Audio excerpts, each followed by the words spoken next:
Bitter Creek, a wild western adventure. Chapter 1. The dust cloud followed George Newcomb into Guthrie like his own personal storm, swirling red Oklahoma dirt that clung to his black hat and settled into the creases of his leather vest. His horse, a paint mare with more scars than a prizefighter, picked her way down Harrison Avenue past the false front buildings and the Saturday crowd of farmers, drifters, and working girls who made their living off both.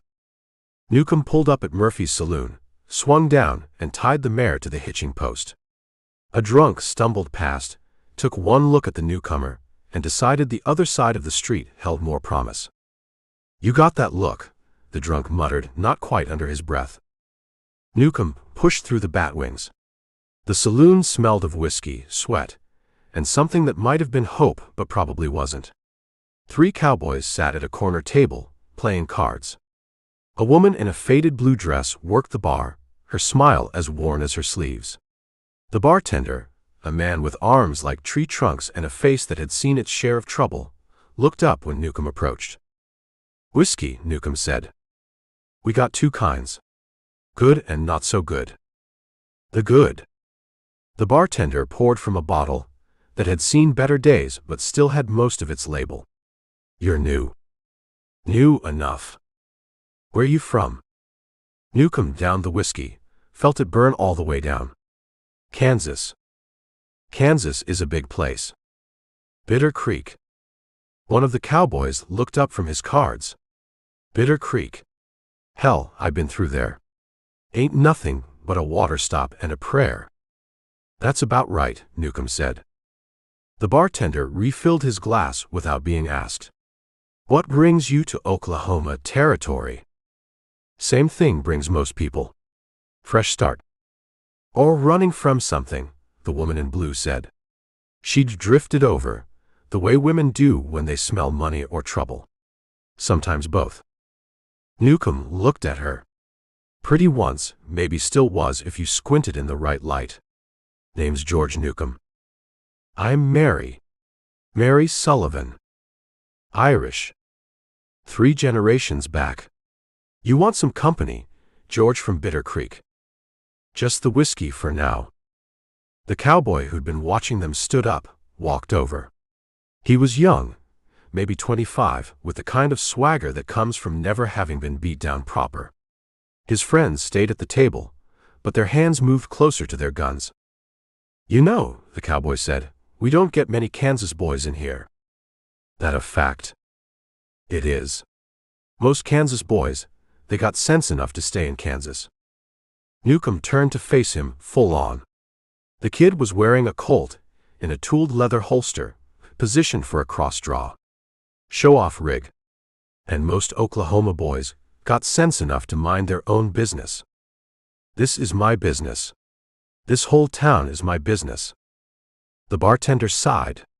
"Tommy, why don't you go on back to your card game?" "I'm talking to Kansas here." Tommy hooked his thumbs in his gun belt. "See, Kansas, we got rules in this town. Strangers pay a tax. Call it a welcome fee." "How much?" "Everything in your pockets ought to cover it." Newcomb smiled. It wasn't a pleasant smile. "That's a high tax. Price of doing business." "Tell you what," Newcomb said. "Why don't you go back to your table, finish your card game, and we'll call it even." "I don't think so." The saloon got quiet the way they do when trouble starts breathing heavy. Mary Sullivan backed away from the bar. The other 2 cowboys stood up, but didn't move closer. "Tommy," one of them called. "Maybe we should?" "Shut up, Dale." Tommy kept his eyes on Newcomb. "What's it gonna be, Kansas? You gonna pay the tax, or do we have to collect it the hard way?" Newcomb set his whiskey glass on the bar. "I already paid my taxes this year." "Not to me, you didn't." "Well," Newcomb said, "if you insist." His hand moved so fast the bartender missed it. 1 second Tommy was reaching for his gun. The next he was looking down the barrel of Newcomb's Colt .45. "Jesus," Mary Sullivan whispered. Tommy's gun was still half in leather. His face had gone white, except for 2 red spots on his cheeks. "You son of a bitch." "That's not very neighborly," Newcomb said. "Here I am, just trying to have a drink and get to know the local customs. You can't shoot me. Not in front of witnesses." "I'm not going to shoot you, Tommy. I'm going to give you a choice." "What kind of choice?"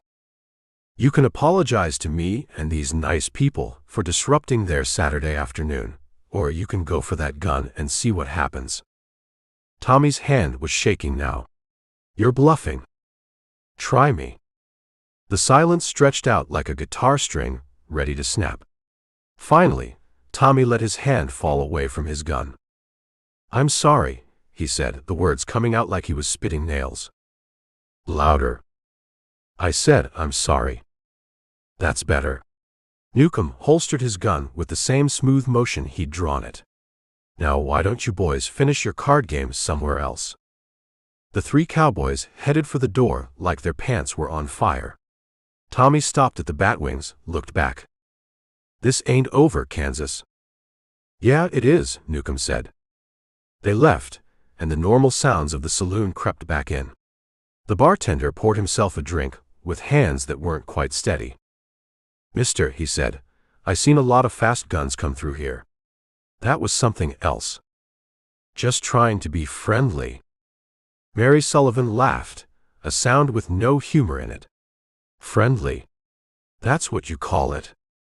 "What would you call it?" "In this territory? That's what they call making a reputation." The bartender nodded. "Word's going to get around about what happened here. Especially after those boys start talking." "What kind of word?" "The kind that travels fast. By tomorrow, half the territory's going to know there's a new gun in town. A fast gun from Kansas who goes by the name of George Newcomb." Newcomb finished his whiskey. "And the other half?" Mary Sullivan smiled, and this time it reached her eyes. "The other half's going to want to see if the stories are true. Stories have a way of getting bigger in the telling." "Not yours," the bartender said. "What I just saw, that's the kind of thing that gets smaller in the telling. Because most folks won't believe it." Newcomb dropped a silver dollar on the bar. "Keep the change." "Where are you staying?" "Haven't decided yet. There's a hotel down the street. Mrs. Pemberton runs it. Clean sheets, decent food. Tell her Murphy sent you." "Obliged." Newcomb headed for the door. Mary Sullivan called after him. "George." He stopped, looked back. "They'll be coming for you now. Men like Tommy, they don't forget. And they don't forgive." "I'm counting on it," he said, and pushed through the batwings into the afternoon heat. The street looked the same as when he'd ridden in, but something had changed. People were watching him now, some openly, others from doorways and windows. Word was already spreading, the way it does in small towns where news travels faster than wildfire. George Newcomb untied his paint mare and swung into the saddle. Bitter Creek, Kansas was behind him now, along with everything else he'd left there. But he was still carrying the name, and the reputation that would soon follow. He touched his hat to a woman sweeping her porch, clicked his tongue, and rode toward the hotel. Tomorrow would bring whatever it brought, but tonight he'd sleep in a real bed for the first time in 3 weeks. The paint mare's hooves beat a steady rhythm on the packed dirt, and somewhere behind him, in Murphy's saloon, the bartender was already telling the story of the stranger from Kansas who drew faster than summer lightning and twice as deadly. Chapter 2. 3 days later, George Newcomb was eating breakfast at Mrs. Pemberton's hotel when the trouble found him again. He'd been cutting into a plate of eggs and fatback when the dining room door swung open, and Tommy walked in with 2 men Newcomb hadn't seen before. One was older, maybe 40, with a gray-streaked beard and the kind of eyes that had seen too much. The other was younger than Tommy but bigger, with shoulders that strained his shirt and hands the size of dinner plates. "That's him," Tommy said, loud enough for the whole dining room to hear. "That's the son of a bitch from Kansas." Mrs. Pemberton, a small woman with steel-gray hair and a backbone to match, looked up from pouring coffee for a traveling preacher. "Thomas Garrett, you watch your language in my establishment." "Sorry, Mrs. Pemberton." Tommy took off his hat. "But this man here insulted me and my friends the other night. Drew on me when I wasn't ready." The older man with the beard stepped forward. "Name's Cole Garrett. Tommy's my brother." Newcomb kept eating. "That a fact?" "It is. And Tommy tells me you threatened him. Your brother tried to rob me. I declined his offer." "That ain't how Tommy tells it." "Tommy lies."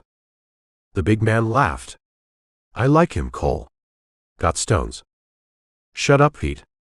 Cole Garrett pulled out a chair and sat down across from Newcomb without being asked. "Mind if I join you?" "Free country."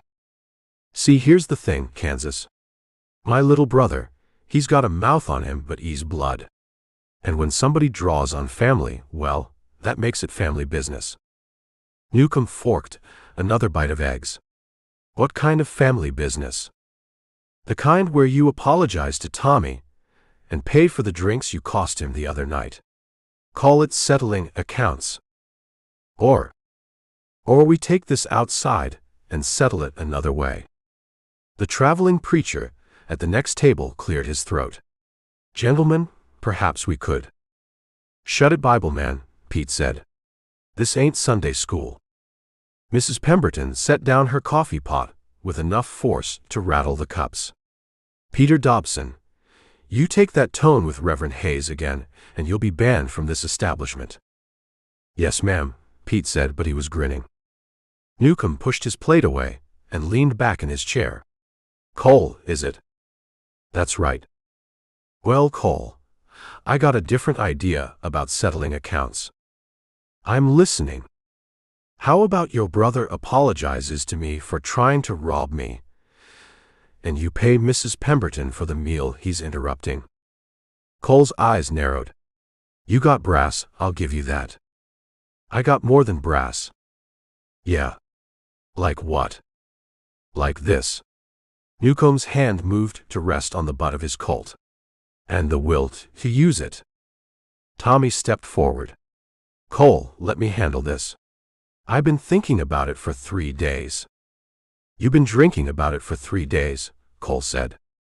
"There's a difference." "I can take him." "No," Newcomb said, "you can't."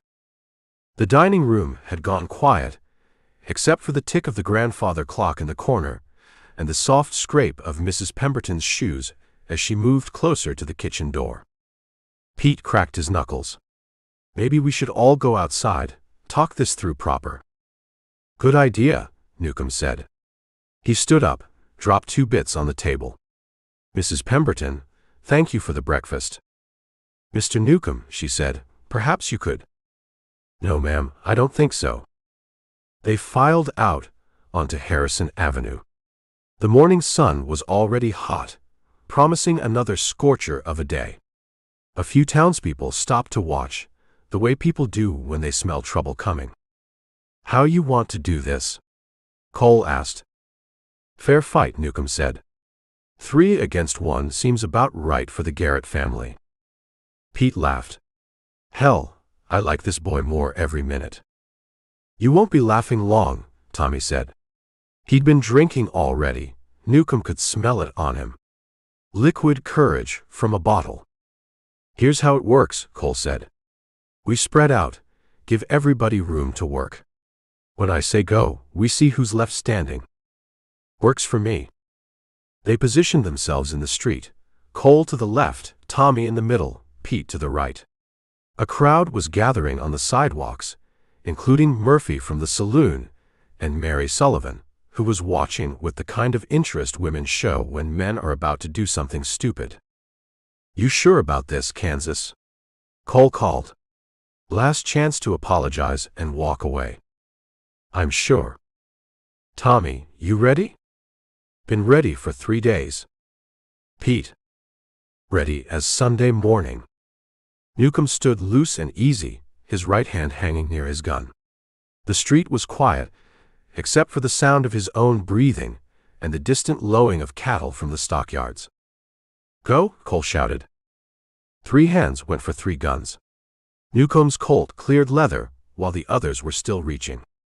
He put his first shot into Tommy's chest, spun left, and put his second into Cole before the older man's gun was half drawn.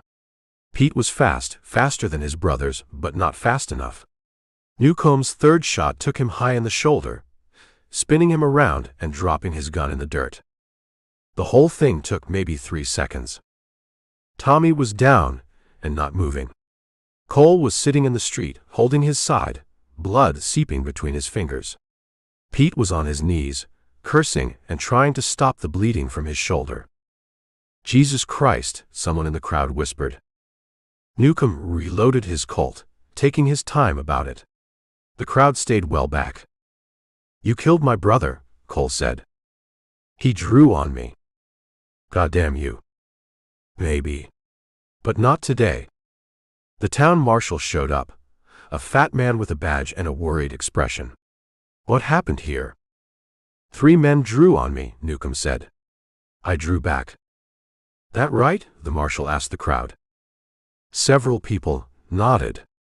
Mary Sullivan stepped forward. "They called him out, Marshal." "Fair fight." The marshal looked at the bodies, at Pete still bleeding in the street, at Newcomb standing calm as Sunday morning with smoke still drifting from his gun. "Get the doctor for Pete," the marshal said. "And the undertaker for the other 2. "Marshal," Cole gasped, "you arresting him?" "For what?" "Self-defense." 3 against 1. The marshal shook his head. "I seen a lot of things, Cole, but I never seen anything that stupid. He murdered my brother." "Your brother murdered himself the minute he went for that gun." Newcomb holstered his Colt. "Marshal, if you're done with me, I got business to attend to." "What kind of business?" "The kind that takes me out of your town." "Might be best," the marshal said. "Word about this is going to spread." "Word about what?" "About the man who killed 2 Garretts and wounded a 3rd in a fair fight. About the fastest gun to hit Oklahoma territory since Wild Bill himself." Mary Sullivan was still watching him, her eyes bright with something that might have been excitement or fear. "Where will you go?" "South," Newcomb said. "I hear the country's pretty down south. It's also full of men who like to test their guns against fast reputations. I'm counting on it." He walked back to Mrs. Pemberton's hotel to collect his gear. The old woman was waiting for him in the lobby. "Mr. Newcomb," she said, "I want you to know that what happened out there, that wasn't your fault." "No, ma'am, it wasn't." "But you're leaving anyway." "Yes, ma'am." "Why?" He picked up his saddlebags, settled his hat on his head. "Because staying would mean killing more men, and I've had my fill for 1 day." "Will you be back?" "No, ma'am." "I don't think so." She nodded. "Then God go with you." "If he's willing." Newcomb walked out to where his paint mare was tied. The street was empty now, except for the bloodstains in the dirt and the lingering smell of gun smoke. He mounted up, touched his hat to Mrs. Pemberton, who was watching from her doorway, and rode south out of Guthrie. Behind him, the town was already talking. By evening, the story would be in every saloon and trading post within 50 miles. By next week, it would reach the ears of every outlaw, lawman, and gun-happy drifter in the territory. The man from Bitter Creek, Kansas, who drew faster than lightning and shot straighter than justice itself. George Newcomb rode toward whatever was waiting for him in the south, and the legend that would make him famous and eventually kill him rode right along beside him. Chapter 3. George Newcomb was shoeing his paint mare outside a trading post in Engles when the rider came in hard from the north, his horse lathered with sweat and foam. The man pulled up at the water trough, swung down, and let his mount drink while he looked around like a man expecting trouble. You seen any law come through here? The rider asked. Newcomb kept working on the mare's hoof. What kind of law? The kind with badges and guns and not much sense of humor. Can't say I have. Newcomb looked up. The rider was maybe 30, with dark hair and the kind of mustache that took work to maintain. His clothes were good quality, but travel-stained, and he wore his gun like a man who knew how to use it. You running from something? Always running from something in this territory. The man walked over, extended his hand. Bill Dulan. Newcomb straightened up, wiped his hands on his pants before shaking. He'd heard the name. Most people in Oklahoma Territory had. George Newcomb. I know who you are. That a fact? Word travels fast. Man kills 2 Garretts and wounds a 3rd in a fair fight. That kind of news gets around. You know the Garretts? Newcomb. He was an asshole, but he could shoot. Fact that you outdrew him and his boys at the same time, well, that tells me something. What's it tell you? Dulan smiled. That you're either very good or very lucky. Which do you think? I think luck runs out. Skill doesn't. A second rider appeared from the south, moving at an easy lope. This one was younger, maybe 25, with red hair and a face full of freckles that made him look like somebody's kid brother. He pulled up next to Dulan's horse and dismounted. Bill, he said, we got company coming. 3 riders from the north. Law. Hard to tell from this distance, but they're moving with purpose. Dulan turned back to Newcomb. You carrying any warrants? Not that I know of. Good. Because I got a business proposition for you. And it'd be a shame to have it interrupted by some badge-wearing do-gooder. What kind of proposition? The profitable kind. The redhead walked over. Bill, we need to move. In a minute, Charlie. Dulan looked at Newcomb. You know what I do for a living. I got an idea. Banks. Trains. Things like that. I got a crew, but I can always use another good man. How good is good enough? Good enough to outdraw 3 men at once. Good enough to keep his mouth shut and follow orders. Good enough to watch his partners' backs when things get hot. The sound of hoofbeats was getting closer. Charlie Pierce, Newcomb figured that's who the redhead was, checked his rifle and looked toward the trading post. Bill, he said. I heard. Dulan stepped closer to Newcomb. I got a camp about 10 miles south of here. Hidden canyon, good water, plenty of grass for the horses. You interested in hearing more? Depends on what you're offering. Equal shares on whatever we take. Your own horse and gear. And the kind of backup that means you don't have to face 3 men alone next time. And in return, you ride with us. You do your part. You keep your word. The hoofbeats were close enough now to make out individual riders. 3 men riding hard, wearing badges that caught the afternoon sun. Shit, Charlie said. Deputy Marshals. Dulan swung into his saddle. What's it gonna be, Newcomb? You coming with us, or staying here to explain to those badges why you're in their territory? Newcomb looked at the approaching lawman, then at his half-shod horse, then at Dulan. Guess my mare can finish her pedicure later. Smart man. Dulan grinned. Charlie, let's go introduce our new partner to the boys. They rode south at a pace that ate ground without killing the horses. Behind them, Newcomb could hear the deputies pulling up at the trading post, probably asking the same questions Dulan had asked him. By the time they got answers, the 3 riders would be long gone. How long you been in this business? Newcomb asked as they rode. Since the railroads started carrying money instead of just people, Dulan said. About 5 years now. Ever been caught? Caught at not caught. There's a difference. They followed a creek bed into a canyon that looked like nothing special from the outside, but opened up into a natural fortress once you got inside. High walls, fresh water, and only one way in or out that Newcomb could see. "Home sweet home," Charlie said. The camp was more organized than Newcomb had expected. Good picket line for the horses, cook fire built proper with stones to contain it, bedrolls arranged where they'd catch the morning sun but be shaded during the heat of the day. Military precision with an outlaw twist. "Boys," Dulan called as they dismounted, "we got company." 3 men emerged from various spots around the camp. The first was a giant with arms like tree trunks and a beard that would make a mountain man jealous. The second was medium height, but built like a prizefighter, with scars on his knuckles and a nose that had been broken more than once.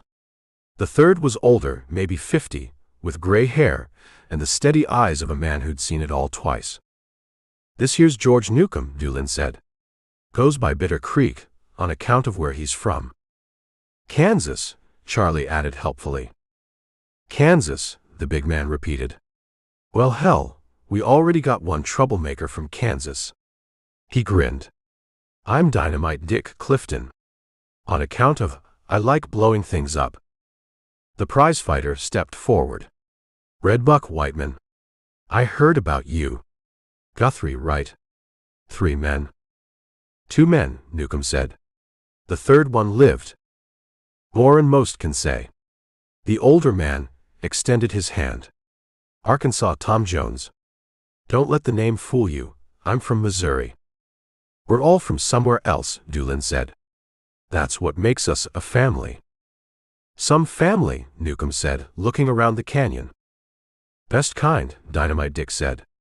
"Nobody here by accident, and nobody stays who don't pull his weight." Redbuck was still studying Newcomb. "You ever rob anything bigger than a drunk cowboy?" "Not yet." "Well, you're about to learn. Bill's got plans." Dulan unsaddled his horse and rubbed it down with handfuls of grass. "Speaking of plans, we got a job coming up. First National Bank in Cimarron. Been watching it for 2 weeks."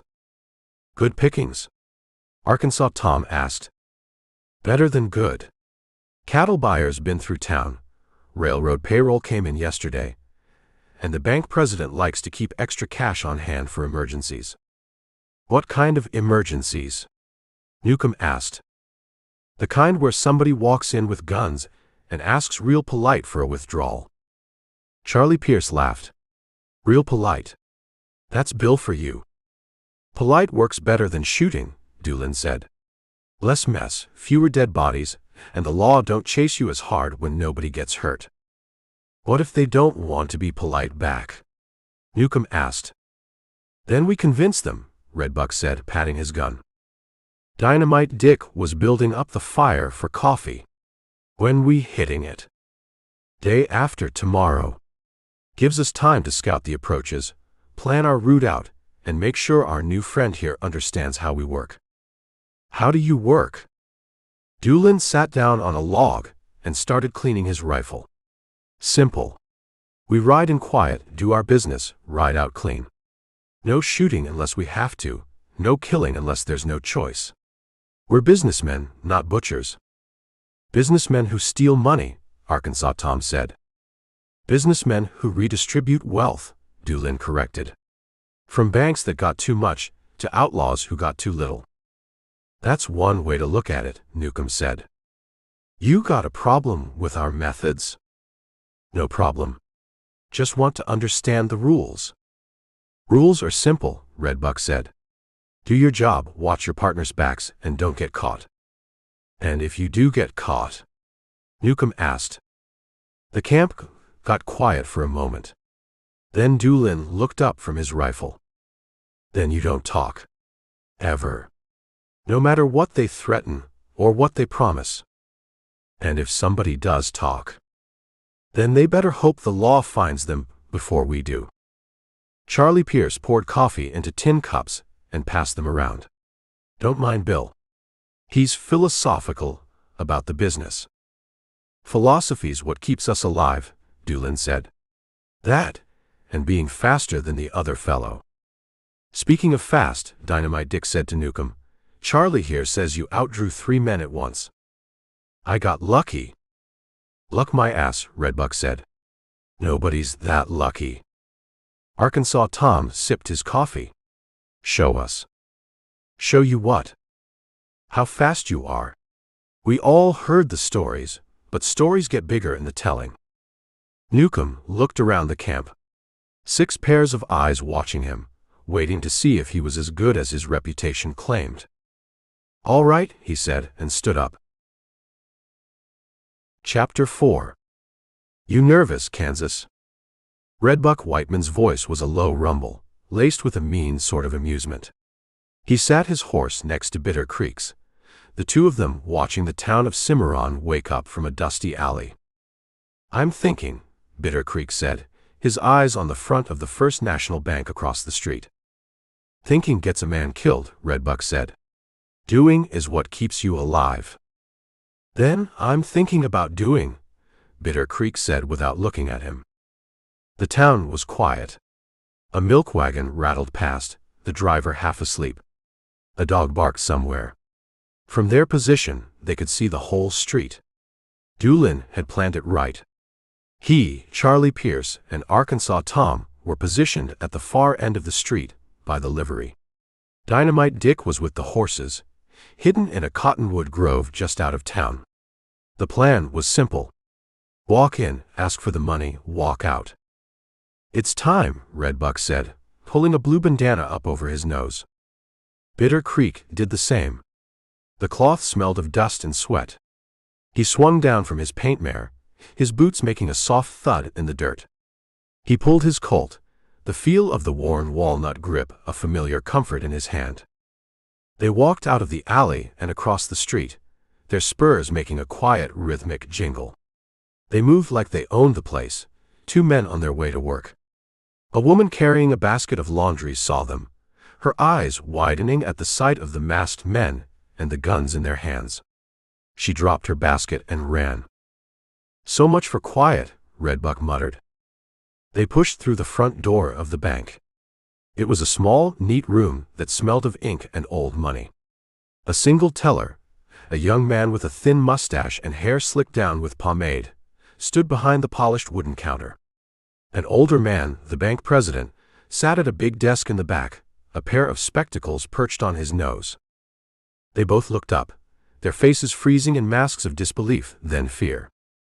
Morning, Redbuck said, his voice a cheerful growl.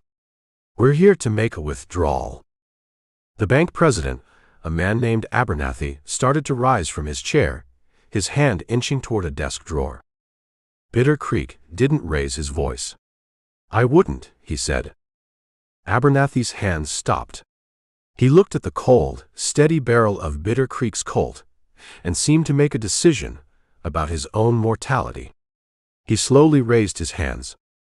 The safe, Redbuck said to the young teller, who looked like he was about to faint. Open it. The teller fumbled with the combination, his hands shaking so badly he had to start over twice. The click of the tumblers falling into place was the loudest sound in the world. He swung the heavy iron door open. The bags, Bitter Creek said, his eyes never leaving the bank president. On the counter. The teller stuffed canvas bags with stacks of greenbacks and coins, his movements clumsy with terror. He pushed 3 heavy bags across the counter.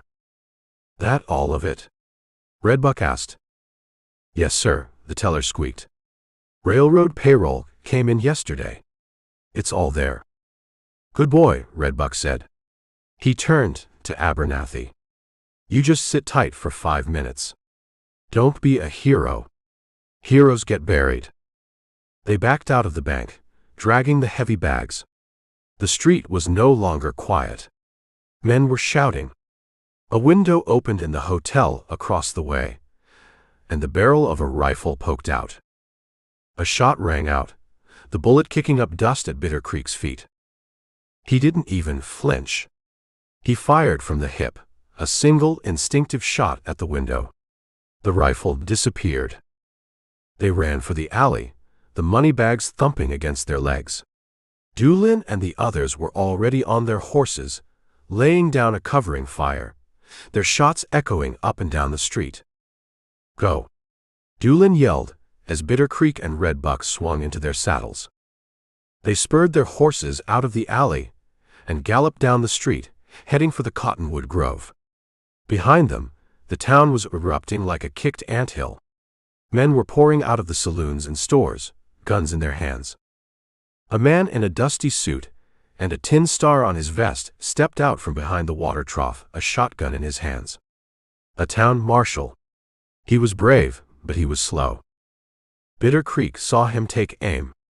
He fired from the saddle, the paint mare moving at a dead run. The marshal staggered, the shotgun discharging into the dirt, and fell. Another man, a deputy, fired from the doorway of the mercantile. His shot went wide, but he was in a good position. He had a clear line of sight. Bitter Creek didn't slow down. He twisted in the saddle, a move that would have unseated a lesser rider, and fired again. The deputy spun and fell back into the doorway. Then they were clear of the town, racing for the trees where Dynamite Dick held their fresh mounts. They swapped horses in a blur of motion, leaving their spent animals behind, and rode hard for the open country, the sound of the town's futile anger fading behind them.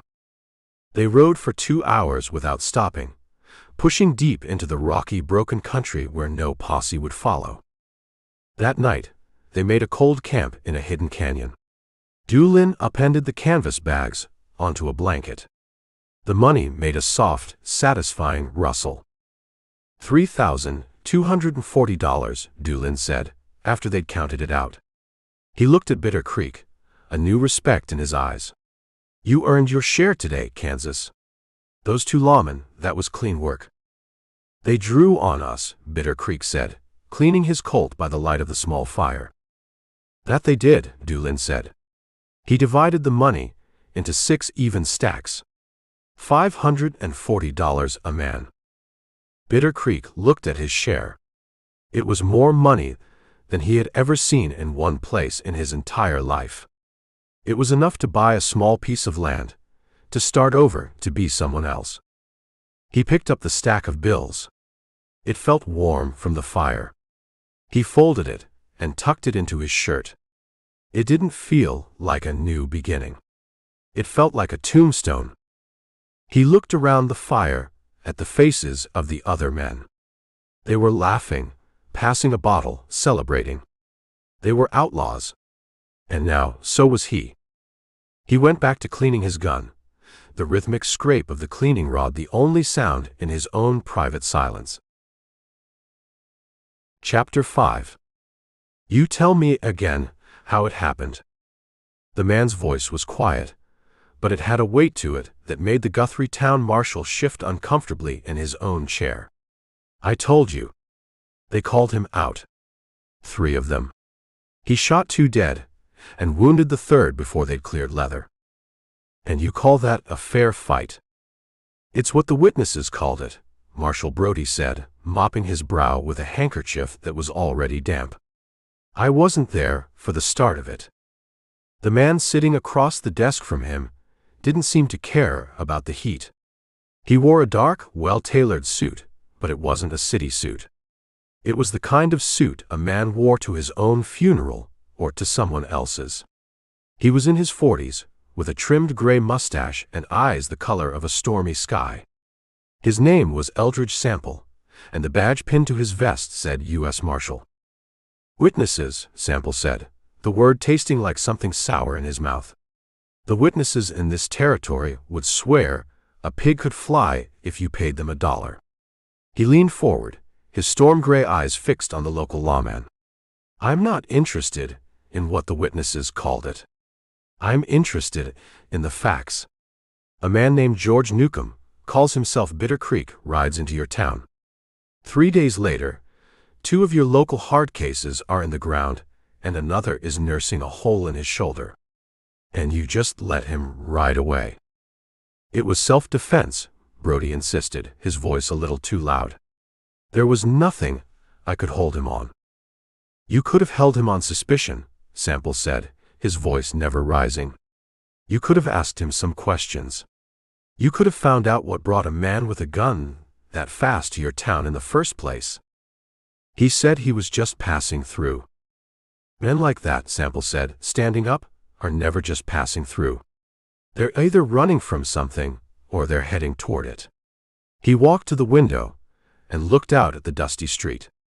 I read the wire from Cimarron. A bank was robbed 2 days ago. 2 lawmen killed. The description of one of the robbers matches this Newcomb. Brody swallowed hard. I didn't know that. It's not your job to know things that happen in other towns, Marshal, Sample said, turning from the window. It's your job to know what happens in your own. And a man like Newcomb is something you should have known. Sample walked out of the office, leaving the town marshal sweating in his chair. He didn't go to the saloon. He didn't go to the hotel. He walked to the middle of Harrison Avenue and stood in the spot where the Garrett boys had died. He stood there for a long time, his eyes scanning the street, the buildings, the angles. He saw the doorway of the mercantile, the water trough, the hotel window. He was a tracker, and this was a different kind of trail.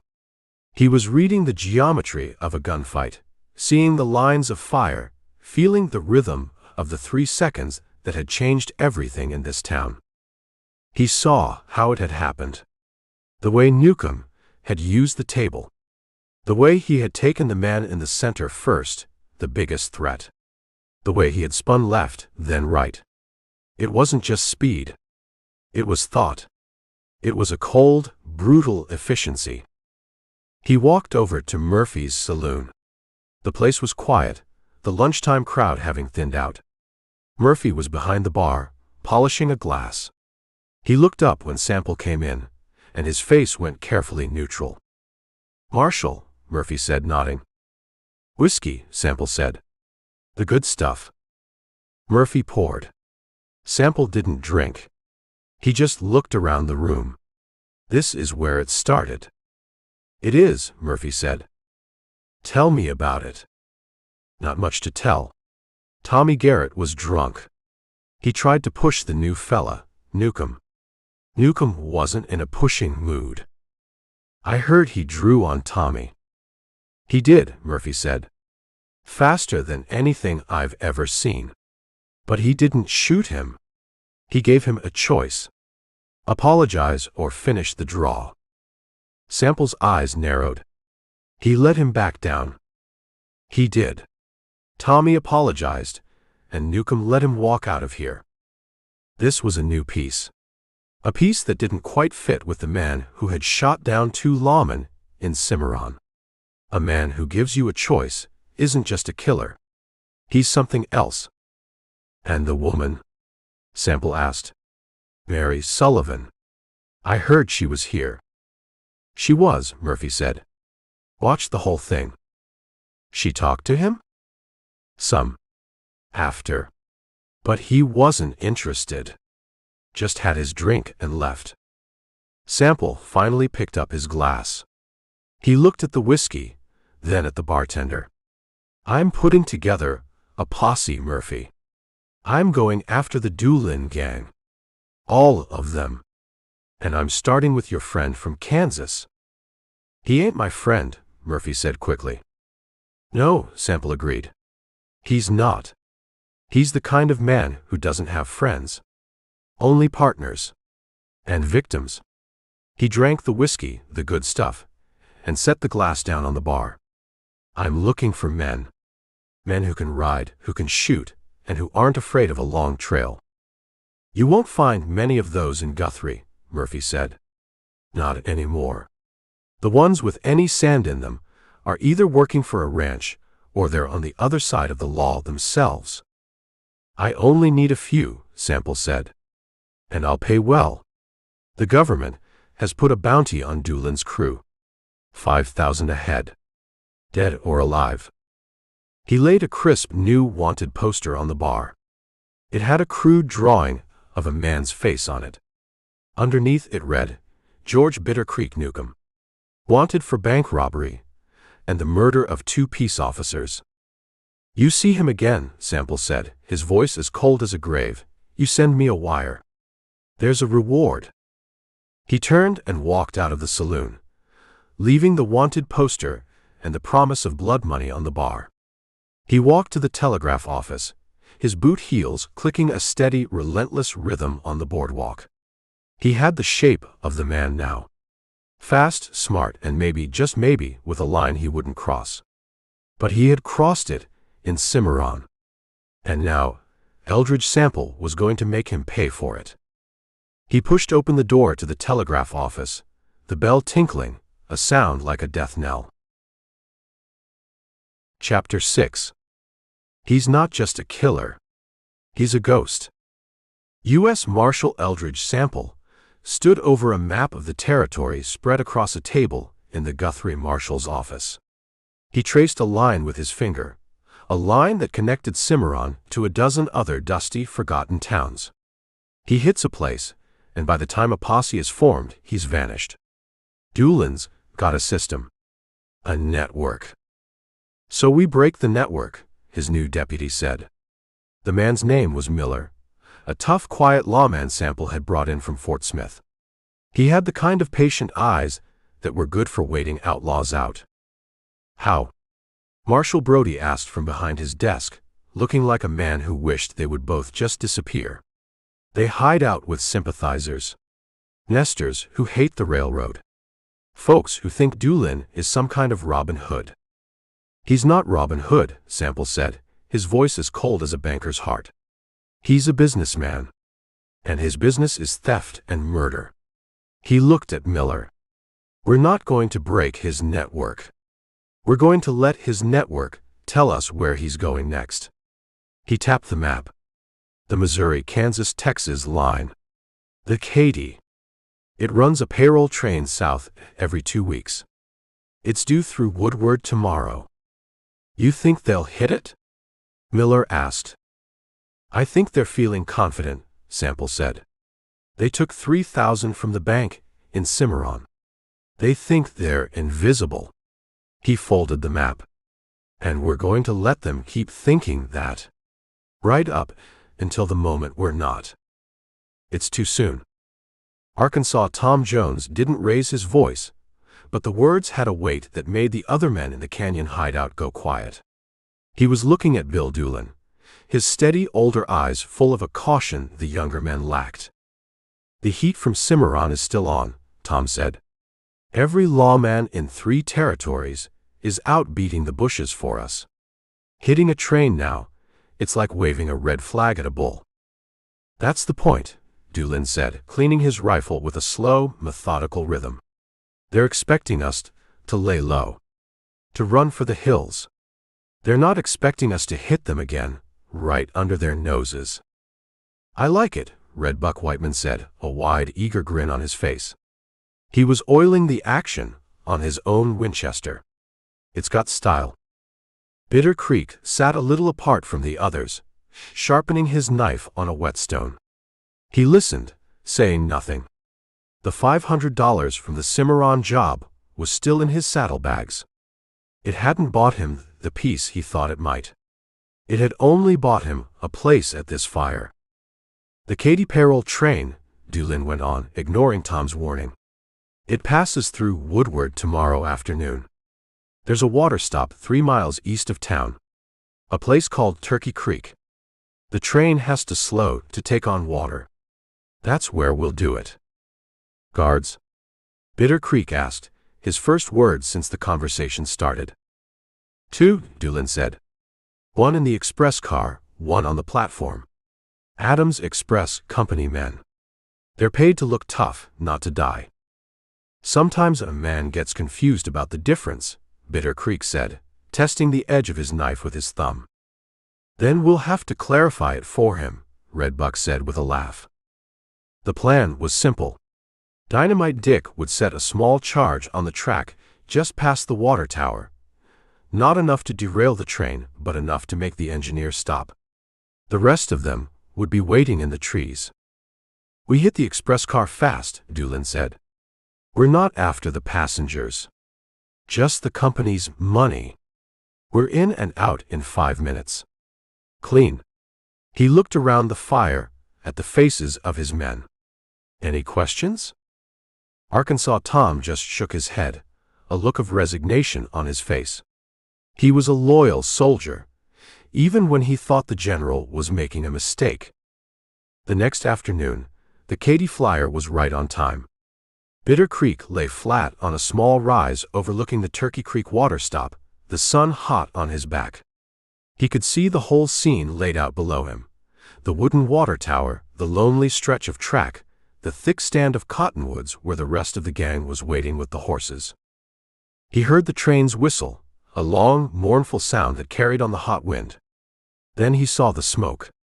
The train came into view, a black engine pulling a line of yellow passenger cars and a single dark green express car.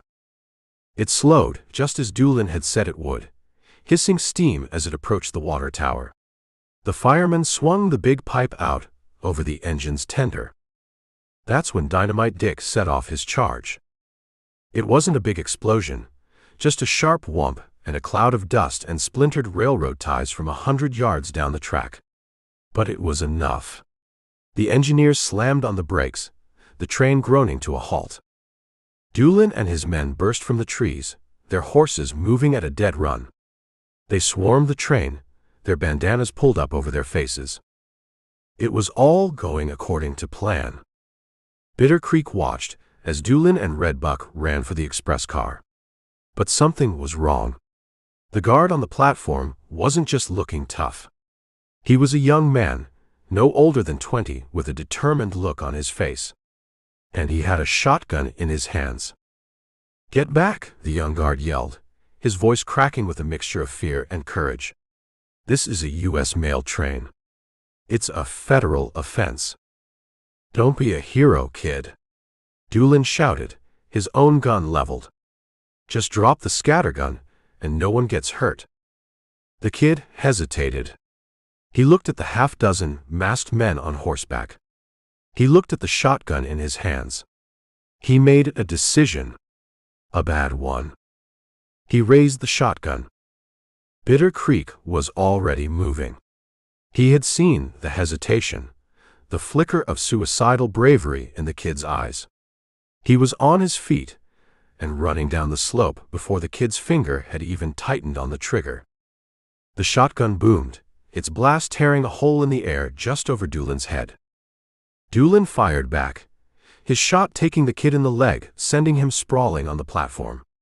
But the kid was tough. He was trying to get up, trying to bring the shotgun around for another shot. Bitter Creek was there. He didn't slow down. He ran past the wounded guard, his Colt in his hand. He didn't say a word. He just fired, a single deliberate shot. The young guard's head snapped back, and he fell silent, the shotgun clattering on the wooden planks beside him. The other guard, inside the express car, had heard the shots. He opened the heavy door a crack, a rifle barrel poking out. But Dynamite Dick was ready for him. He tossed a stick of dynamite, its fuse sputtering, onto the platform right in front of the door. The guard slammed the door shut just as the dynamite went off, the explosion tearing the door from its hinges and sending a cloud of smoke and splinters into the air. The rest was easy. They were in and out in less than 3 minutes, 2 heavy mail sacks full of money slung over their saddles. They rode hard for the hills, leaving the stalled train and the 2 dead guards behind them. That night, they counted the money. It was more than they had imagined. Almost $10,000. But there was no celebration around the fire this time. Bitter Creek sat cleaning his Colt. The image of the young guard's face burned into his mind. He hadn't been a lawman. He hadn't been a threat. He had just been a boy, trying to do his job. He looked up and saw Arkansas Tom watching him, a strange sad look in his old eyes. "You didn't have to kill him, son," Tom said quietly. "Yes," Bitter Creek said, his voice as cold and empty as the spent cartridge he had just ejected from his gun. "I did." He snapped the loading gate of his Colt shut, the sound a final, metallic click in the quiet of the outlaw camp.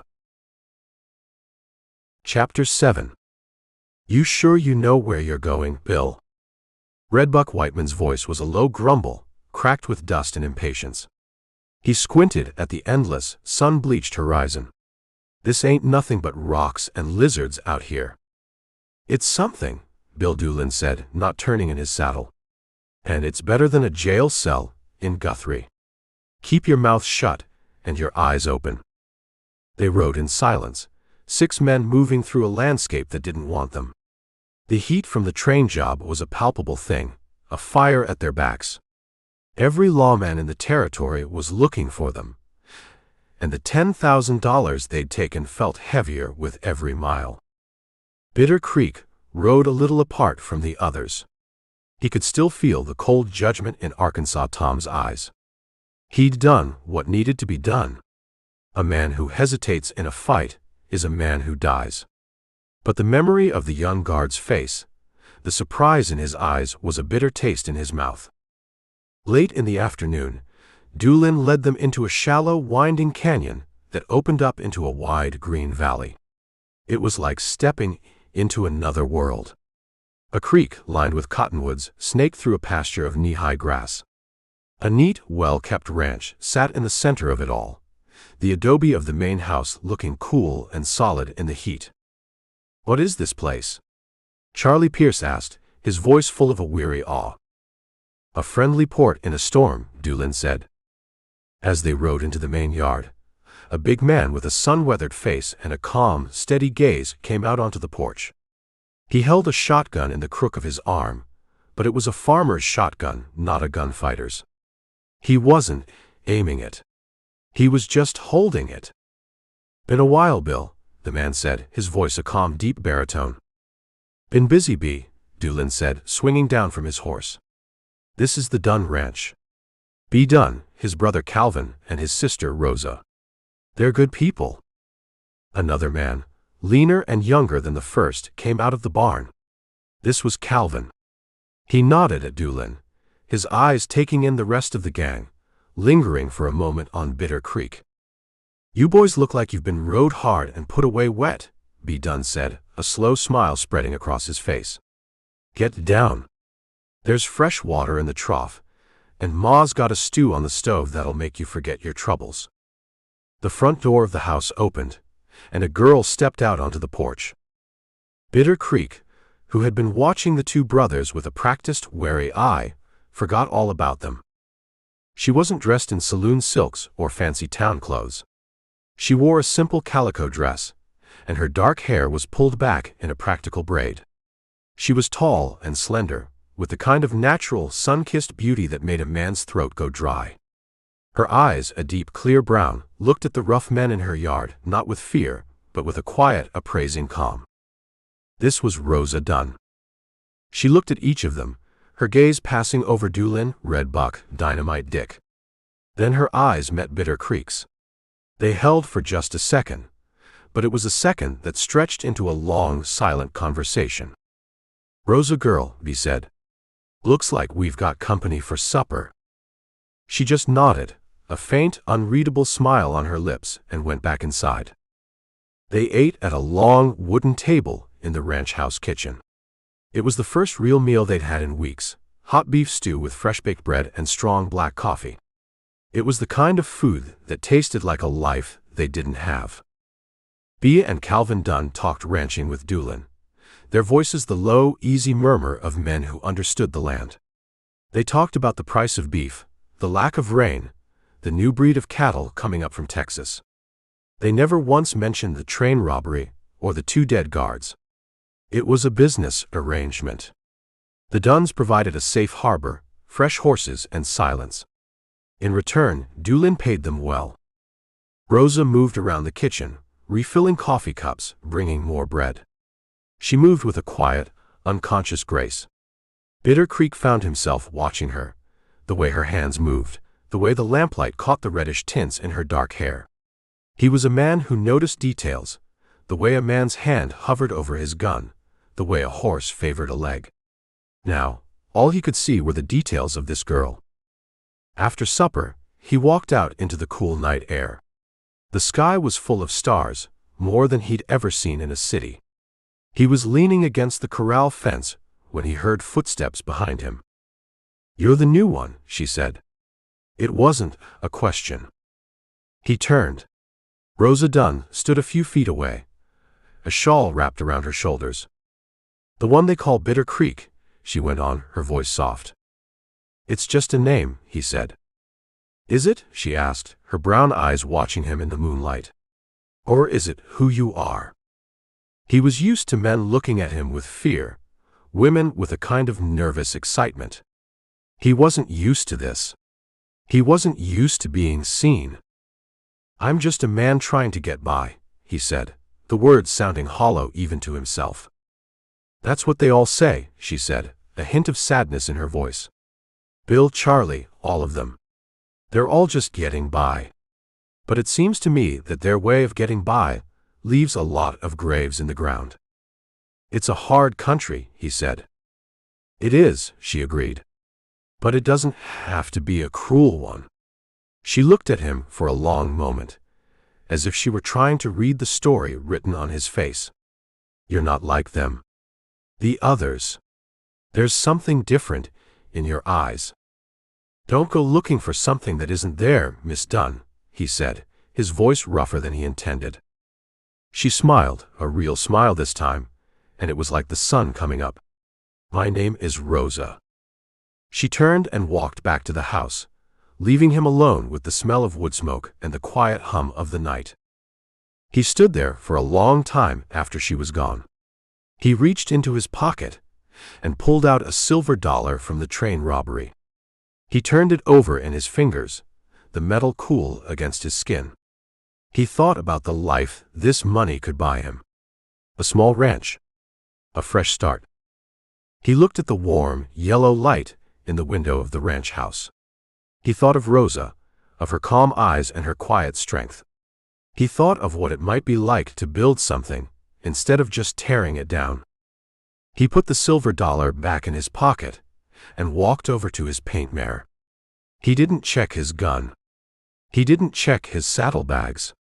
He just started brushing the horse down, his movements slow and gentle, a man suddenly taken with a quiet, domestic task in the middle of a war. Chapter 8. You're quiet. Rosa Dunn's voice was a soft sound that cut through the metallic scrape of Bitter Creek's cleaning rod in the barrel of his Colt. He didn't look up. He was sitting on the top rail of the corral fence, the pieces of his gun laid out on a clean rag beside him. The sun was low, painting the undersides of the clouds in shades of pink and orange. "Not much of a talker," he said, his focus on his work. "I've noticed," she said. She came to stand by the fence, not too close, a bucket of feed in her hand for the horses. "My brothers say you're the one who killed the lawman in Cimarron. Your brothers talk a lot." "They do," she agreed. "They say you're the fastest gun to come through this territory in a long time." She looked at the pieces of his Colt, then at his hands, which were steady and sure. "Is it true?" He finally looked at her. Her face was serious, her brown eyes watching him with an intensity that made him uncomfortable. She wasn't asking because she was impressed. She was asking because she wanted to know the man, not the reputation. "They drew on us," he said, the words feeling thin, inadequate. "And the boy on the train?" she asked, her voice quiet. "The guard. Did he draw on you too?" Bitter Creek's hands stopped moving. He looked down at the cylinder of his gun, at the 6 empty chambers. He thought of the young guard's face, the surprise in his eyes. He was in the way. "A lot of people seem to get in your way," she said, but there was no judgment in her voice. Only a deep, weary sadness. He didn't have an answer for that. He went back to cleaning his gun. They stood in silence for a while, the only sounds the nicker of a horse and the distant lowing of the Dunn cattle. "I saw you with the horses yesterday," she said, changing the subject. "You have a gentle hand." "A horse doesn't lie to you," he said. "It doesn't cheat. You treat it right, it'll treat you right." "And people?" "People are more complicated." He started to reassemble the Colt, the pieces clicking together with a familiar, deadly precision. "I've been thinking," he said, not looking at her. "About what you said. About this not having to be a cruel country." "And what did you decide?" He finished with the gun, spun the cylinder, and slid it back into its holster. "I decided you were right." He looked out at the vast empty land that stretched away from the ranch. A man could make a life here. A quiet one. A man could raise some cattle, build a house. If he had the right piece of land. And the right partner. He was looking at the horizon, but he was talking to her. He could feel her watching him, could feel the weight of her gaze. "Are you that man, George?" she asked, using his real name for the first time. "I don't know," he said, and it was the most honest thing he'd said in a year. "But I'd like to be." He looked at her then, and the wall he kept around himself, the coldness he'd cultivated since leaving Bitter Creek, seemed to crack just a little. He saw something in her eyes, a flicker of hope, of possibility. "Supper's on," Dunn called from the porch of the main house, his voice breaking the spell. Rosa gave him a small, sad smile. "My brother has excellent timing." She turned and walked back to the house, leaving Bitter Creek alone with his gun and a feeling he hadn't had in a long, long time. A feeling that was a lot like hope, and hurt just as much. "He's getting soft." Redbuck Whiteman spat a stream of tobacco juice into the fire. The gang was gathered around the cook fire, the smell of coffee and frying bacon sharp in the night air. Mooning over that girl like a sick calf. "Leave him be," Bill Dulan said, not looking up from the map he was studying. "A man's got a right to his own private foolishness." "It ain't private when it affects the business," Redbuck grumbled. "A man with a woman on his mind is a man who's a half-second slow on the draw. That half-second can get us all killed." "Bitter Creek ain't slow," Charlie Pierce put in, defending his friend. "You saw him in Cimarron." "I saw him get lucky," Redbuck sneered. Arkansas Tom, who had been listening in silence, finally spoke. "The boy's in love," he said, his voice a quiet rumble. "There ain't no cure for that but time and trouble." "We ain't got time," Redbuck said. "And we got more than enough trouble." He looked at Dulan. "That lawman Sample. He's still out there. Word is, he's got a posse of 50 men sweeping the territory." "Let him sweep," Dulan said, folding the map. "He's sweeping in the wrong direction. Dunn says he was up north, near Guthrie, asking questions." "He's a bulldog," Tom said. "He gets a scent, he don't let go." "Then we'll have to give him a new scent to follow," Dulan said, a slow, cunning smile on his face. "Something to lead him away from here." 200 miles away, in a dusty office in Pawnee, U.S. Marshal Eldridge Sample looked at the pin stuck in his own map. It marked the Dunn Ranch. "You're sure?" he asked the man sitting across from him. The man was a drifter, a horse thief Sample had in a cage, but he had sharp eyes and a good memory. "I'm sure," the drifter said, his voice a nervous whine. "I sold some horses to Dunn last month. Saw Dulan there myself. Him and that red-headed kid, Pierce. They was comfortable. Too comfortable." "And the new one?" Sample asked. "The one they call Bitter Creek." "Didn't see him. But I heard the stories. Heard he was with them." Sample stood up and walked to the window. The Dunn Ranch. It was a known haven for outlaws, but the Dunns were careful. They were respected. No local lawman would touch them. But Sample wasn't a local lawman. "You give me the exact location," Sample said to the drifter. "You draw me a map of the valley, every trail in and out. You do that, and maybe I forget about that string of stolen army mules you were trying to sell." The drifter's eyes lit up with a desperate hope. "I can do that, Marshal. I can draw it for you right now." Sample turned back to his map. He had the scent. And he was a bulldog. He was about to start chewing. Bitter Creek watched Rosa from across the yard. She was feeding the chickens, her movements simple, graceful. He reached into his pocket, and his fingers closed around the small object he'd been carrying for 2 days. He walked over to her. She looked up, a question in her eyes. He didn't say a word. He just opened his hand.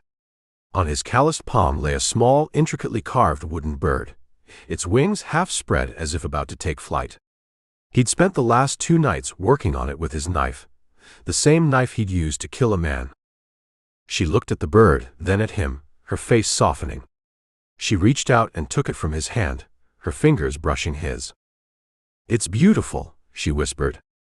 "It's for you," he said, his voice rough.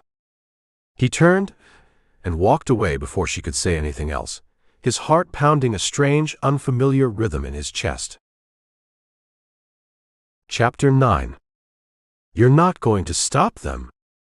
U.S. Marshal Eldridge Sample didn't look up from the map on his desk. He was talking to the young deputy standing in front of him, a kid named Riley with eager eyes and a new badge that was still too shiny. "Sir?" Riley asked, confused. "The Doolin Gang," Sample said, finally looking up. His storm gray eyes were patient, like a teacher's. "When they hit the bank in El Reno, you are not going to stop them. You are not going to be a hero. You are not going to die. Is that clear?" "But Marshal, my job is to enforce the law."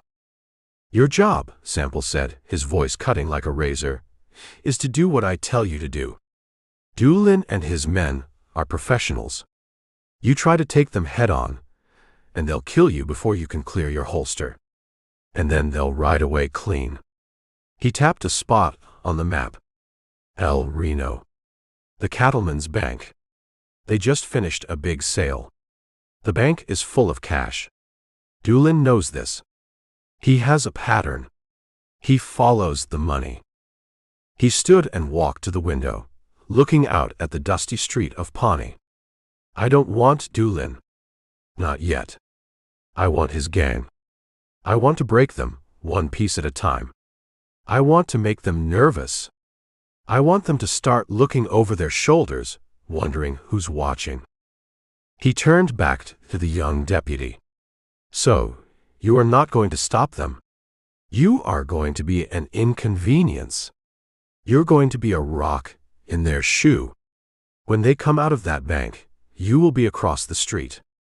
You will not shoot at them. You will shoot their horses. You will make their clean getaway messy. You will make them leave in a hurry. You will make them make a mistake. Do you understand me, Riley?"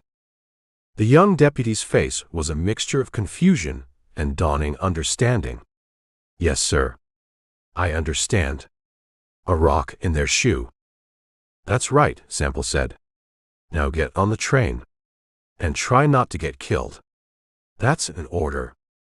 This town feels wrong." Charlie Pierce said it in a low voice, his freckled face tight with a nervous energy. They were riding down the main street of El Reno, 6 men trying to look like they were just passing through. But the town was watching them. The storekeepers on the boardwalk, the women shaking out rugs from second-story windows. Their eyes lingered a little too long. "Every town feels wrong when you're about to rob it," Red Buck Whiteman grumbled from behind him. "No," Bitter Creek said, his own eyes scanning the street. "Charlie's right. It's too quiet." "It's the middle of the day," Dulan said, his voice calm, reassuring. "People are working." But he was watching, too. He saw the way the curtains moved in the window of the sheriff's office. He saw the new deputy leaning against a post in front of the telegraph office, a young man who looked too clean, too alert. "There's the bank," Arkansas Tom said, his voice a low rumble.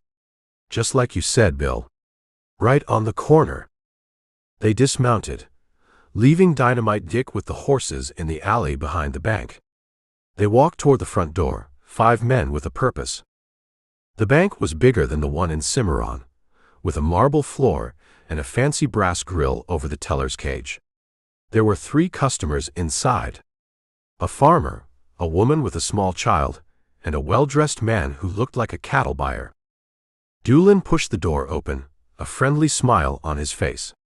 "Afternoon, folks." The smile vanished as he drew his Colt. "This is a robbery. Everybody stay calm, and nobody gets hurt." It was a dance they all knew the steps to. Redbuck moved to cover the customers, his Winchester held at the ready. Arkansas Tom stood by the door. Charlie Pierce vaulted the counter, his gun on the terrified teller. Bitter Creek moved to the back, toward the manager's office. He pushed the door open. The manager was there, just as Dulan had said he would be. But he wasn't alone. Another man was with him, a man in a dusty trail coat, his hand already on the butt of a holstered pistol. "Don't," Bitter Creek said, his own gun leveled. The man in the trail coat was a professional. He wasn't a banker. He was a guard. A private one. The bank had been expecting them. The man hesitated for a split second, weighing his chances. He was good, but he wasn't a fool. He slowly raised his hands. "The safe," Bitter Creek said to the manager. "Now." Out in the main room, Charlie was stuffing money into a canvas sack. The teller was moving too slow, his hands shaking. "Faster," Charlie hissed. That's when they heard the shot. Not from inside the bank, but from the street. It was the sharp crack of a rifle, followed by the high, terrified scream of a horse. "What the hell was that?" Redbuck snarled, moving to the window. "It's the horses," he yelled. "Somebody's shooting our horses." Dulan didn't hesitate. He knew the plan had gone wrong. "We're leaving now." They ran for the door, Charlie Pierce dragging the half-full sack of money. As they burst out onto the street, they saw it. Two of their horses were down, thrashing in the dust. Dynamite Dick was firing from the alley, trying to provide cover. And across the street, the new, clean-looking deputy was calmly working the lever on his Winchester, firing not at them, but at their remaining mounts. "Son of a bitch," Redbuck roared, raising his own rifle. But the street was no longer empty. The rifle shot had been a signal. Doors were opening. Men were appearing with shotguns and pistols. They weren't a posse. They were just citizens. But they were angry.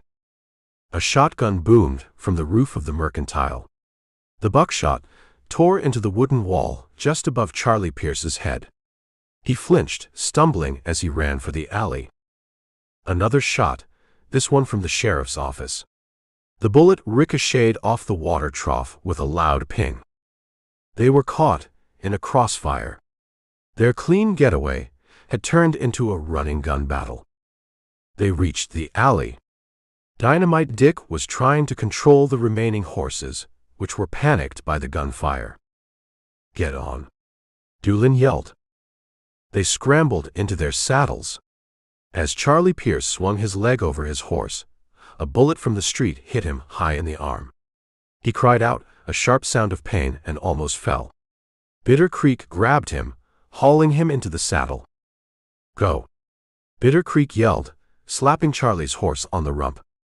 He turned, his own Colt in his hand, and laid down a covering fire, his shots driving the men in the street back for a precious few seconds. Then he was in his own saddle, spurring his paint mare hard, following the others out of the alley and into the open country, the sound of the town's anger chasing them like a pack of hounds. They rode hard for a mile, then another, not stopping until the town was just a memory behind them. They finally pulled up in a dry creek bed, their horses heaving, their faces grim. Charlie Pierce was slumped in his saddle, his face pale, blood soaking the sleeve of his shirt. "They were waiting for us," Dulan said, his voice a low, dangerous growl. He looked at his men. They were all there. But they were shaken. And one of them was wounded. Bitter Creek looked back at the trail. He saw no dust. No posse. Not yet. But he knew they would be coming. He looked at Charlie, at the pain in his friend's eyes. The lawman, Sample, he wasn't just chasing them anymore. He was thinking ahead of them. He was setting traps. And this time, they had walked right into one. Bitter Creek pulled his horse alongside Charlie's, tearing a strip from his own shirt to make a bandage. Chapter 10. He's playing with us. Bill Doolin's voice was a low, dangerous growl. He stared into the fire, but he wasn't seeing the flames. He was seeing a clean-shaven deputy shooting his horses out from under him. That lawman Sample. He knew we were coming to El Reno. He didn't try to stop us. He just wanted to bloody our noses, to make us look like fools. They were holed up in a deep canyon in the Cimarron breaks, a place of red rock and twisted cedar. Charlie Pierce lay by the fire, his arm in a sling, his face pale. The bullet had gone clean through, but the wound was festering in the heat. "He did more than bloody my nose," Charlie said, his voice tight with pain. "We got sloppy," Red Buck Whiteman grumbled, checking the action on his Winchester for the 10th time. "We should have seen the trap." "There was no trap to see," Arkansas Tom said, his voice a weary rumble. "The whole town was the trap. That lawman, he's not just hunting us. He's turning the country against us." Bitter Creek said nothing. He was watching the canyon entrance, his paint mare saddled and ready. He'd been thinking about Rosa Dunn, about the quiet of her family's ranch. That felt like a lifetime ago. The money they'd taken from El Reno was a paltry sum, not worth the blood and the risk. They were running now, not for profit, but for their lives. "We need a win," Dulan said, his eyes scanning the faces of his men. "A clean one. Something to put the fear back in them. Something to remind them who we are." "And where do you figure on finding that?" Tom asked, his voice laced with skepticism.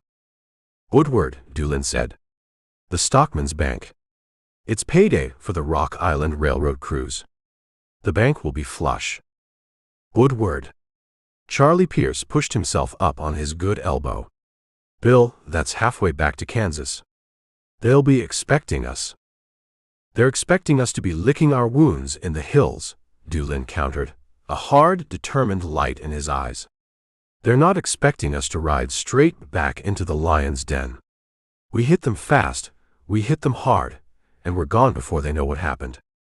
One last score, and we ride for the Dunn Ranch. We lay low for the winter." No one argued. The decision was made. Dulan was the leader, and a gang in retreat was a gang that was already dead. 2 days later, they rode into Woodward. They came in from the north, 6 riders looking like ordinary cowboys, their faces grim under the hot Oklahoma sun. The town was busy, wagons and horses clogging the wide main street. It felt different from El Reno. It felt normal. Too normal. "This feels wrong," Charlie whispered to Bitter Creek, his wounded arm held tight against his side. "They all feel wrong now," Bitter Creek said, his eyes scanning the rooftops, the alleyways, the faces in the crowd. They dismounted in front of the Woodward Bank, a solid-looking brick building on a corner. Dynamite Dick held the horses. The other 5 pushed through the batwing doors. The bank was crowded. Railroad men in their rough work clothes, ranchers, a few women doing their Saturday shopping. The air was thick with the smell of sweat and money. Dulan pulled his Colt. "This is a robbery," he shouted, his voice cutting through the chatter. The room froze.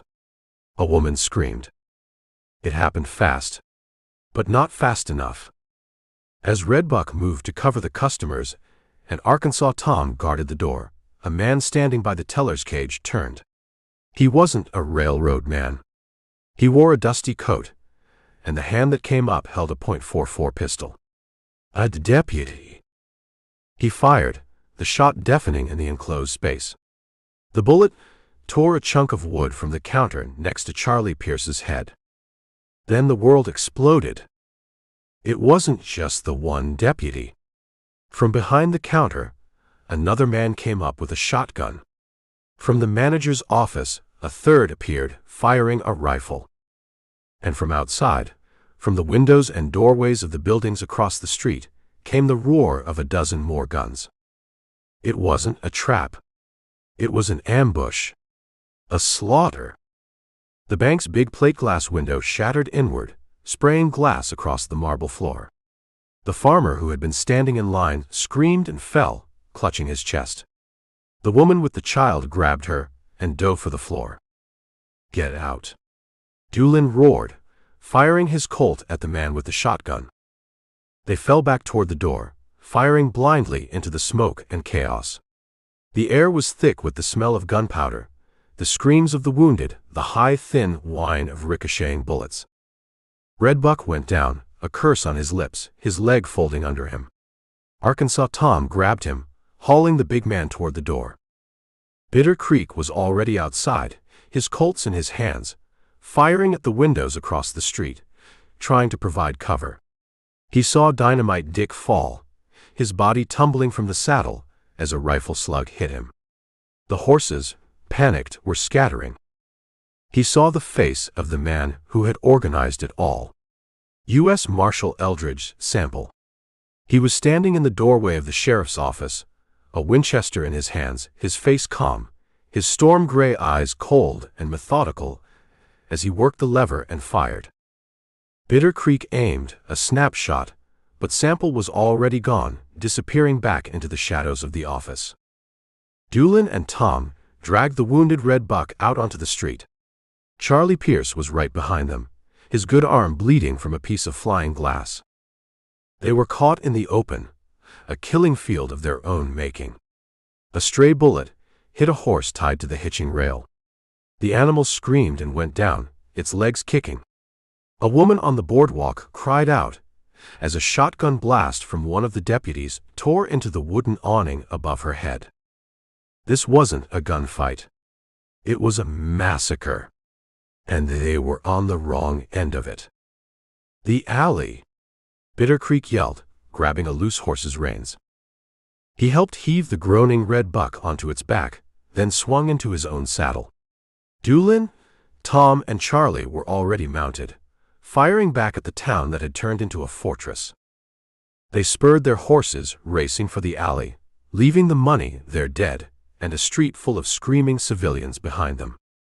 They galloped out of Woodward, not as triumphant robbers, but as a broken, bleeding remnant, the sound of the town's fury a roar at their backs. They left 3 dead citizens on the street, 2 of their own men wounded and 1, Dynamite Dick, lying dead in the dust. Bitter Creek looked back once. He saw Marshal Sample step out into the street, the Winchester still in his hands. He stood over the body of Dynamite Dick, a dark, implacable figure of vengeance. Bitter Creek turned his face to the south and rode, the bitter taste of defeat like ashes in his mouth. Chapter 11. $5,000 ahead. The words hung in the still, hot air of the line shack. U.S. Marshal Eldridge Sample said them, not like a man making an offer, but like a man stating a fact, like the price of beef or the time of day. Dead or alive. The government is not particular. B. Dunn leaned against the rough-hewn table, his arms crossed over his thick chest. He didn't look at the lawman. He looked out the shack's single, grimy window at the empty prairie. "That's a lot of money." "It is," Sample agreed. "It's the kind of money that can make a man forget old friendships." "Bill Dulan ain't a friend," B said, his voice a low, even rumble. "He's a business partner. There's a difference." "Is there?" Sample asked, his storm-gray eyes watching the rancher. "From where I'm sitting, it looks like you're harboring wanted fugitives. That makes you an accessory. That makes you an outlaw. And the bounty on an outlaw who helps other outlaws is considerably less. In fact, it's usually just a rope." The 2 men stood in a silence that was thick with unspoken threats. The line shack was miles from the main Dunn ranch, a forgotten outpost used for storing salt licks and mending fence. It was the perfect place for a conversation that no one was ever supposed to hear. The door creaked open, and Calvin Dunn stepped inside, blinking in the dim light. He was carrying 2 rifles. He stopped when he saw the Marshal, his hand tightening on the rifle stocks. "It's all right, Cal," B said without turning. "The Marshal and I are just discussing the price of livestock." Calvin looked from his brother to Sample, his eyes nervous. He was the younger brother, the follower. B was the thinker. "I don't like law in my house," Calvin said, his voice a low growl. "This isn't your house," Sample said calmly. "And I'm not here as the law. I'm here as a businessman. Just like your brother." He looked at B. "You've been playing both sides for a long time, Dunn. I know it. You sell horses to the army and shelter to the men who rob the army's payroll. It's a smart game. But the game is changing." "How so?" B asked. "Because of him," Sample said. "The new one. The one they call Bitter Creek. He's not like the others. He's not a drunk like Red Buck or a dreamer like Dulan. He's a killer. He's unpredictable. And he's bringing a different kind of heat down on this territory. My kind of heat." He let that sink in. "So you have a choice. You can continue your partnership with a gang that's about to be wiped off the map and get wiped out with them. Or you can make a new business arrangement. With me." Calvin looked at his brother, his greed warring with his fear. 5,000, he whispered. "For each of them?" "That's the standing offer," Sample said. "Dulan, Whiteman, Pierce Jones, and Newcomb. 5 men.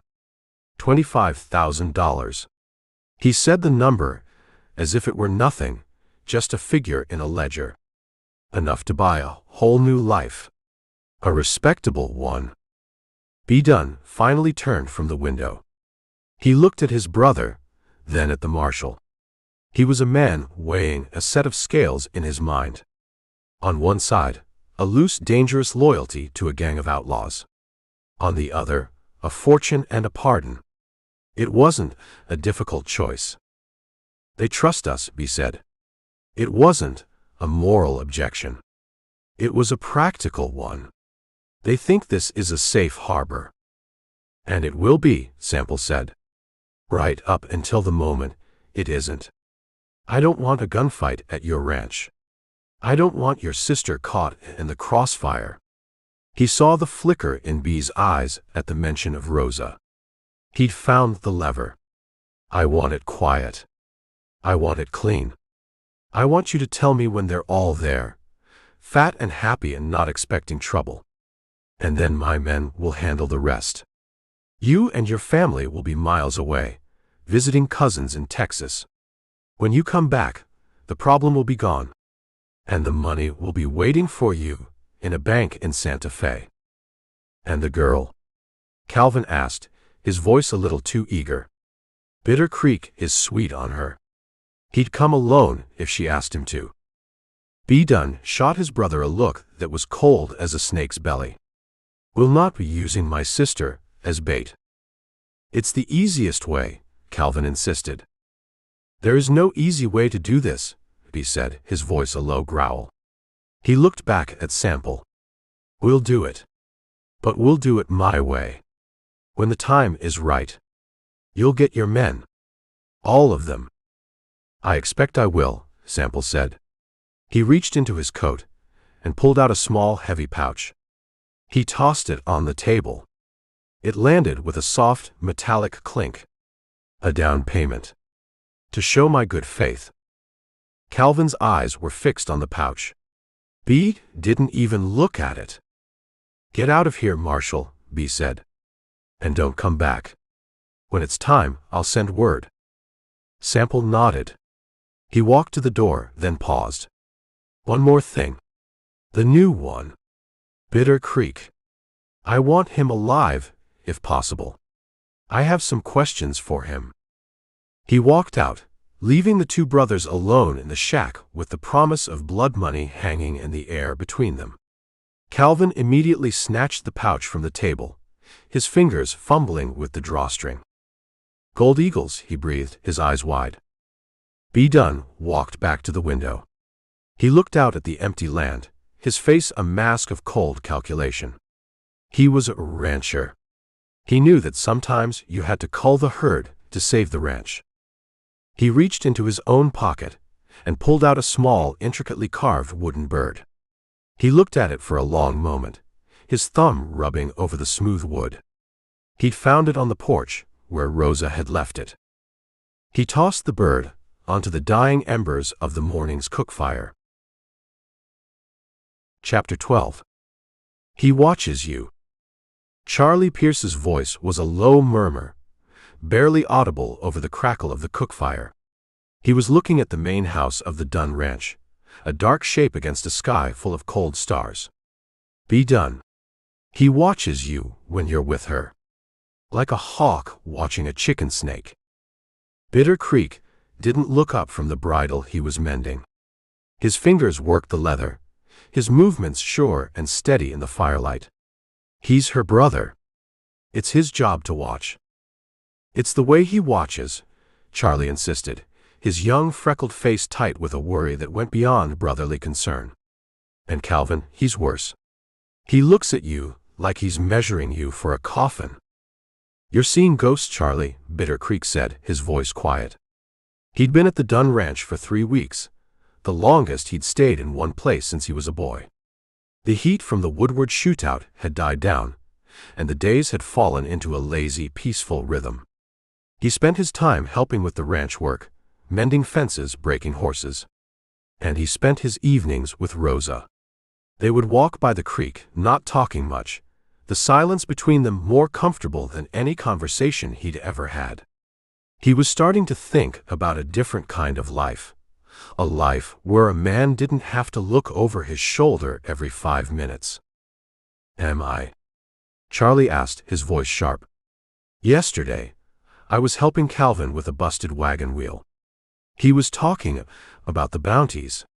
Knew the exact figure on every man in the gang. 5,000 for you, 5 for Bill. He talked about it like a man pricing cattle at a sale. It's just talk, Bitter Creek said, though a small cold knot tightened in his gut. Is it? Charlie stood up and walked over to the fire, kicking at a loose log with the toe of his boot, sending a shower of sparks into the night. This place, it feels too good to be true. The grass is too green. The water's too sweet. And the Dunns, they're too friendly. He looked at Bitter Creek, his eyes full of a desperate urgency. We're outlaws, George. We ain't meant for places like this. These people ain't our friends. They're business partners. And business can go sour. Before Bitter Creek could answer, they heard the sound of a single horse coming in fast from the north. It wasn't one of their own. Dulan and the others were on their feet in an instant, their hands on their guns, melting back into the shadows of the canyon. Bitter Creek and Charlie did the same, taking cover behind a stack of firewood. The rider came into the firelight. It was a kid, no more than 16, riding a lathered horse. He was a nester's son from a nearby valley, a boy who sometimes ran errands for Dulan for a silver dollar. Mr. Dulan, the boy called out, his voice a high, panicked squeak. Dulan stepped out from behind a cottonwood, his rifle held at the ready. What is it, son? The law, the boy gasped, sliding from his horse. A whole troop of them. They hit the old Miller place, the one you used to use as a way station. Burned it to the ground. They got Tom Duffy. Killed him. A cold silence fell over the camp. Tom Duffy was an old outlaw, a friend of Dulan's, a man who provided them with information and fresh horses. How many? Dulan asked, his voice a low growl. 20, maybe more, the boy said, his eyes wide with the memory. Led by a man in a dark suit. A Marshal. They said his name was Sample. The name hung in the air like a death sentence. He's close, Arkansas Tom said, his voice a quiet rumble from the darkness. He's sniffing our trail. Dulan gave the boy a silver dollar and sent him on his way, then turned to his men. We're moving out. At dawn. Where to? Redbuck asked. Engles, Dulan said. It's a friendly town. We can lose ourselves there for a while. Let Sample chase his own tail. The easy peace of the last 3 weeks was shattered. The camp was a blur of motion as the men began to pack their gear, their movements quick and efficient. Bitter Creek walked toward the main house. He had to see Rosa. He had to tell her he was leaving. He found her on the porch, as if she had been waiting for him. She held the small wooden bird he had carved for her in her hand. "You're leaving," she said. It wasn't a question. "We have to," he said. "The law is close." "They're always close, aren't they?" she said, a profound sadness in her voice. She looked down at the bird in her hand. "Will you come back?" "I will," he said, the words a promise, a vow. "When it's safe. I'll come back for you." She looked up at him, her brown eyes searching his in the pale moonlight. "Be careful, George." He reached out and touched her cheek, his callous fingers gentle against her soft skin. He wanted to say more. He wanted to tell her about the life he was starting to dream of, a life with her, a life without guns and running. But the words wouldn't come. They were the words of a man he wasn't yet. He turned and walked away, back toward the fire, back toward the only life he knew. As he reached the edge of the firelight, Charlie Pierce stepped out of the shadows. He had been watching. "She's got you hooked, don't she?" Charlie said, his voice quiet. "It ain't like that," Bitter Creek said, his voice rough. "The hell it ain't," Charlie said. "And her brothers know it." He looked toward the house, his eyes narrowed with suspicion. "You watch yourself, George. A man in love is a blind man. And this ain't a good country to be walking around blind in." Bitter Creek didn't answer. He walked over to his paint mare and began to saddle her, his movements sharp and angry. He was angry at Charlie for being right. And he was angry at himself for not wanting to believe it. He swung into the saddle and rode out of the Dunn's quiet, peaceful valley, the feel of Rosa's skin still on his fingertips, and the cold weight of Charlie's warning settling like a stone in his gut. Chapter 13. It's too quiet. Charlie Pierce stood in the doorway of the Engles saloon, a half-empty beer glass in his hand, his eyes scanning the single dusty street. A town full of outlaws ought to be making more noise. "Maybe they're all at church," Red Buck Whiteman grunted from a poker table, not looking up from his cards. "There ain't no church in Engles," Arkansas Tom said, his voice a quiet rumble. "That's the point of the place." Bitter Creek sat at the bar, a bottle of whiskey and a glass in front of him. He hadn't touched either. He was looking at his own reflection in the dirty mirror behind the bar, but he wasn't seeing himself. He was seeing Rosa Dunn's face, the way her eyes had looked in the moonlight. "Will you come back?" They'd been in Engles for 2 days. It wasn't a town so much as a collection of buildings that had given up pretending to be respectable. A saloon, a blacksmith, a general store that sold more ammunition than flour, and a few houses where the curtains were always drawn. It was a haven, a place where a man with a price on his head could drink a beer in the middle of the day without looking over his shoulder. And that's what worried Charlie. Nobody was looking over their shoulder. "Something's wrong," Charlie said again, walking back to the bar. He looked at Bitter Creek. "You feel it, don't you?" "I feel it," Bitter Creek said, finally picking up his glass. Bill Dulan was at a table in the corner, talking in low tones with the saloon owner, a man named Ransom, who had a reputation for being able to keep a secret if the price was right. Dulan looked relaxed, confident. He thought they had outrun Sample. He thought they were safe. That's when the shooting started. It wasn't a single shot. It was a volley, a coordinated blast of rifle fire from at least 20 guns at once. The front windows of the saloon exploded inward, showering the room with glass. The man playing the piano let out a surprised grunt and slumped forward onto the keys, a discordant dying chord echoing through the room. The place erupted into chaos. Men yelled, tables were overturned, guns were drawn. "Get down!" Dulan roared, his own Colt already in his hand.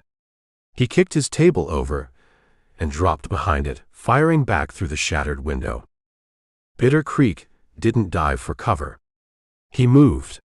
He grabbed Charlie by the collar and hauled him away from the bar, just as a shotgun blast tore through the spot where he'd been standing, turning the mirror and the bottles behind the bar into a glittering, cascading ruin. They were pinned down. The saloon was surrounded. From the street came the steady, disciplined crack of Winchester rifles, the shots tearing through the thin wooden walls of the saloon, chewing up the floorboards, splintering the furniture. "It's Sample," Redbuck yelled, firing his own rifle from behind an overturned poker table. "The son of a bitch found us." Arkansas Tom was by the side window, his movements calm and economical. He fired, worked the lever on his rifle, and fired again, a steady, methodical rhythm of death. "They're in the livery across the street," he called out. "And on the roof of the general store." They were caught in a perfect crossfire. "A kill box." "The back," Dulan yelled. "We got to get to the horses." He and Redbuck made a run for the back room, but a fresh volley of shots from a new direction, from the alley behind the saloon, drove them back. "They've got us surrounded," Charlie said, his face pale, a long shard of glass sticking from his cheek. "Dick," Dulan yelled, his voice a raw shout over the constant roar of the guns. "Dynamite Dick, where are you?" The big man was crouched behind the bar, a wide, almost joyful grin on his face. He held up a stick of dynamite, its fuse already lit. "Right here, Bill. Been waiting for you to ask." "The back wall," Dulan commanded. "Get us a new door." Dynamite Dick scrambled toward the back of the saloon. He wedged the stick of dynamite into a crack between two wall planks, then dove for cover. The explosion was a deafening, concussive blast that shook the whole building. A huge splintered hole appeared in the back wall, smoke and dust pouring through it. "Go," Dulan yelled. "To the stables. Go." They poured through the hole, a desperate, scrambling flood of men. Bitter Creek was the last one out, firing his Colts back into the street, providing cover. He saw a man in a dark suit step out from behind a water trough, a rifle at his shoulder. U.S. Marshal Eldridge Sample. Their eyes met for a split second across the 50 yards of dusty, bullet-swept street. Then Bitter Creek was through the hole and running. The stables were chaos. Horses screamed and kicked at their stalls as bullets tore through the walls. The gang fought their way to their mounts, cutting ropes, throwing saddles on bare backs. A deputy marshal appeared in the stable doorway, a shotgun in his hands. Arkansas Tom, who was already in the saddle, shot him without seeming to aim. The deputy fell, the shotgun discharging into the hayloft. They burst out of the back of the stables and into the open, 6 riders breaking for the hills. The lawmen were already moving to cut them off, a line of them appearing at the edge of the town. It was a running gunfight now, a desperate high-speed chase across the open prairie. Bitter Creek rode low over his paint mare's neck, the wind whipping at his face, the sound of the guns a constant roar behind him. He saw a deputy go down, knocked from his saddle by a shot from Dulan's rifle. He saw Charlie Pierce riding beside him, his face a grim mask of determination, firing his own pistol at their pursuers. They were getting away. They were faster, more desperate. But they were leaving a trail of dead men behind them. As they topped the first ridge, Bitter Creek looked back. The town of Engles was a smoking ruin, the sounds of the gunfight echoing in the hills. He saw the posse, a dark line of men still coming. He turned his face to the west and spurred his horse, the dream of a quiet life with Rosa Dunn turning to ash in his mouth. Chapter 14. He's burning up. Arkansas Tom's voice was a low rumble, barely audible over the sound of the wind whistling through the canyon. He laid a hand on Bill Dulan's forehead, then pulled it back as if he touched a hot stove. This fever gets any worse, he's not going to see another sunrise. Then we leave him, Red Buck Whiteman said from across the fire. He was cleaning his Winchester with a furious, jerky energy. A dead man is dead weight. We take our shares and ride for Mexico. We don't leave our own, Tom said, his voice flat and final. He wrung out a dirty rag in a bucket of brackish water and laid it on Dulan's forehead. Dulan groaned, a low animal sound, and thrashed in his bedroll. The bullet he'd taken in the leg during the Engles raid had left a festering, angry wound that was poisoning his whole body. They were holed up in a miserable rock shelf in the middle of nowhere, a place with no good water and not enough grass for the horses. The pressure from the Engles raid had shattered them. They were no longer a confident, swaggering gang of outlaws. They were a pack of wounded animals, snapping at each other, the fear of Sample's posse a constant metallic taste in their mouths. Our own. Redbuck sneered, slamming a cartridge into his rifle. There ain't no our own anymore. There's just a posse out there, with 50 men and a lawman who don't sleep. And there's us. Broke, beat, and babysitting a dying man. He looked around the miserable camp. I didn't sign on for this.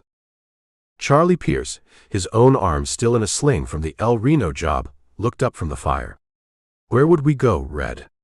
They're looking for us everywhere. Mexico, Redbuck said again, the word a prayer. Sun, senoritas, and tequila. And no damn marshals with gray eyes who think they're God. Bitter Creek said nothing. He sat a little apart from the others, carving a piece of wood with his knife. He was working on another bird, this one smaller than the last, its head cocked as if listening for a sound only it could hear. His mind wasn't in this canyon. It was miles away, in a quiet valley with a woman who had brown eyes and a sad smile. We need to lay low, Arkansas Tom said, his voice the slow, patient rumble of reason. Find a place to winter. Let the heat die down. Bill would say the same if he could. Bill ain't saying nothin', Redbuck shot back. And if he was, I ain't sure I'd listen anymore. His plan got us into this mess. His plan got Dick killed. The name of Dynamite Dick hung in the air, a ghost at their fire. It was a bad break, Charlie said, his voice quiet. It was a bad plan. Redbuck stood up, his big frame casting a long, angry shadow in the firelight. We're done running by Bill Dulan's rules. From now on, it's every man for himself. Dulan groaned again, his eyes fluttering open. They were glassy with fever, but there was still a spark of the old fire in them. Shut up, Red, he rasped, his voice a dry whisper. You sound like a scared old woman. Redbuck took a step toward him, his face a mask of fury. You calling me a coward, Bill? Arkansas Tom was on his feet in an instant, a silent, immovable wall between Redbuck and the wounded man. He's sick, Tom said, his voice dangerously quiet. You want to fight someone, you fight me. Redbuck looked at the older man, at the steady calm in his eyes, and seemed to think better of it. He backed down, muttering a curse, and went back to his rifle. The gang was a frayed rope, ready to snap. Later, when the others were asleep, or pretending to be, Charlie Pierce walked over to where Bitter Creek was still carving by the dying embers of the fire.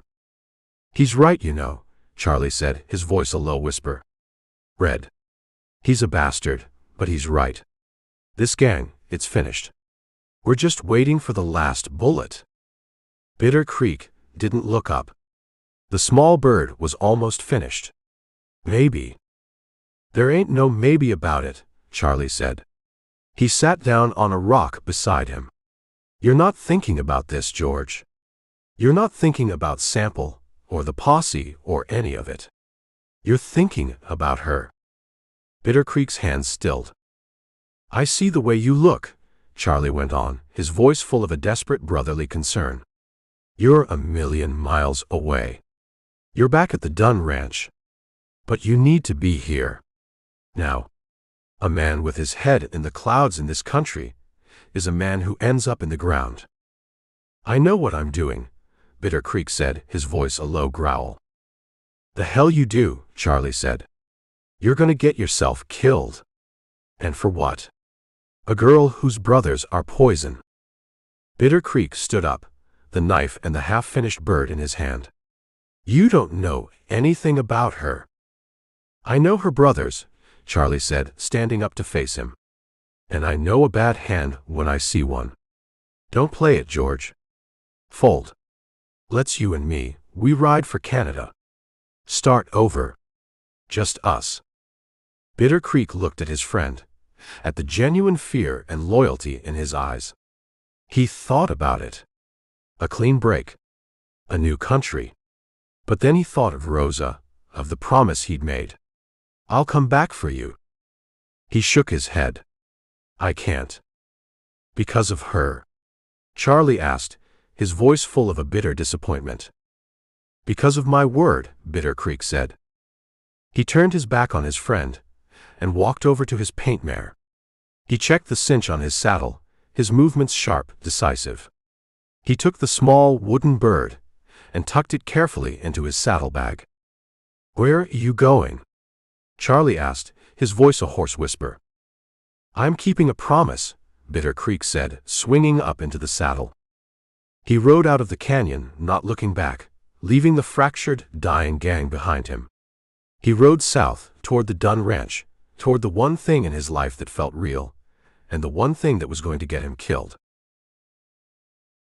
Chapter 15. He'll run south. U.S. Marshal Eldridge Sample spoke the words to the empty air of the canyon, his voice a flat statement of fact.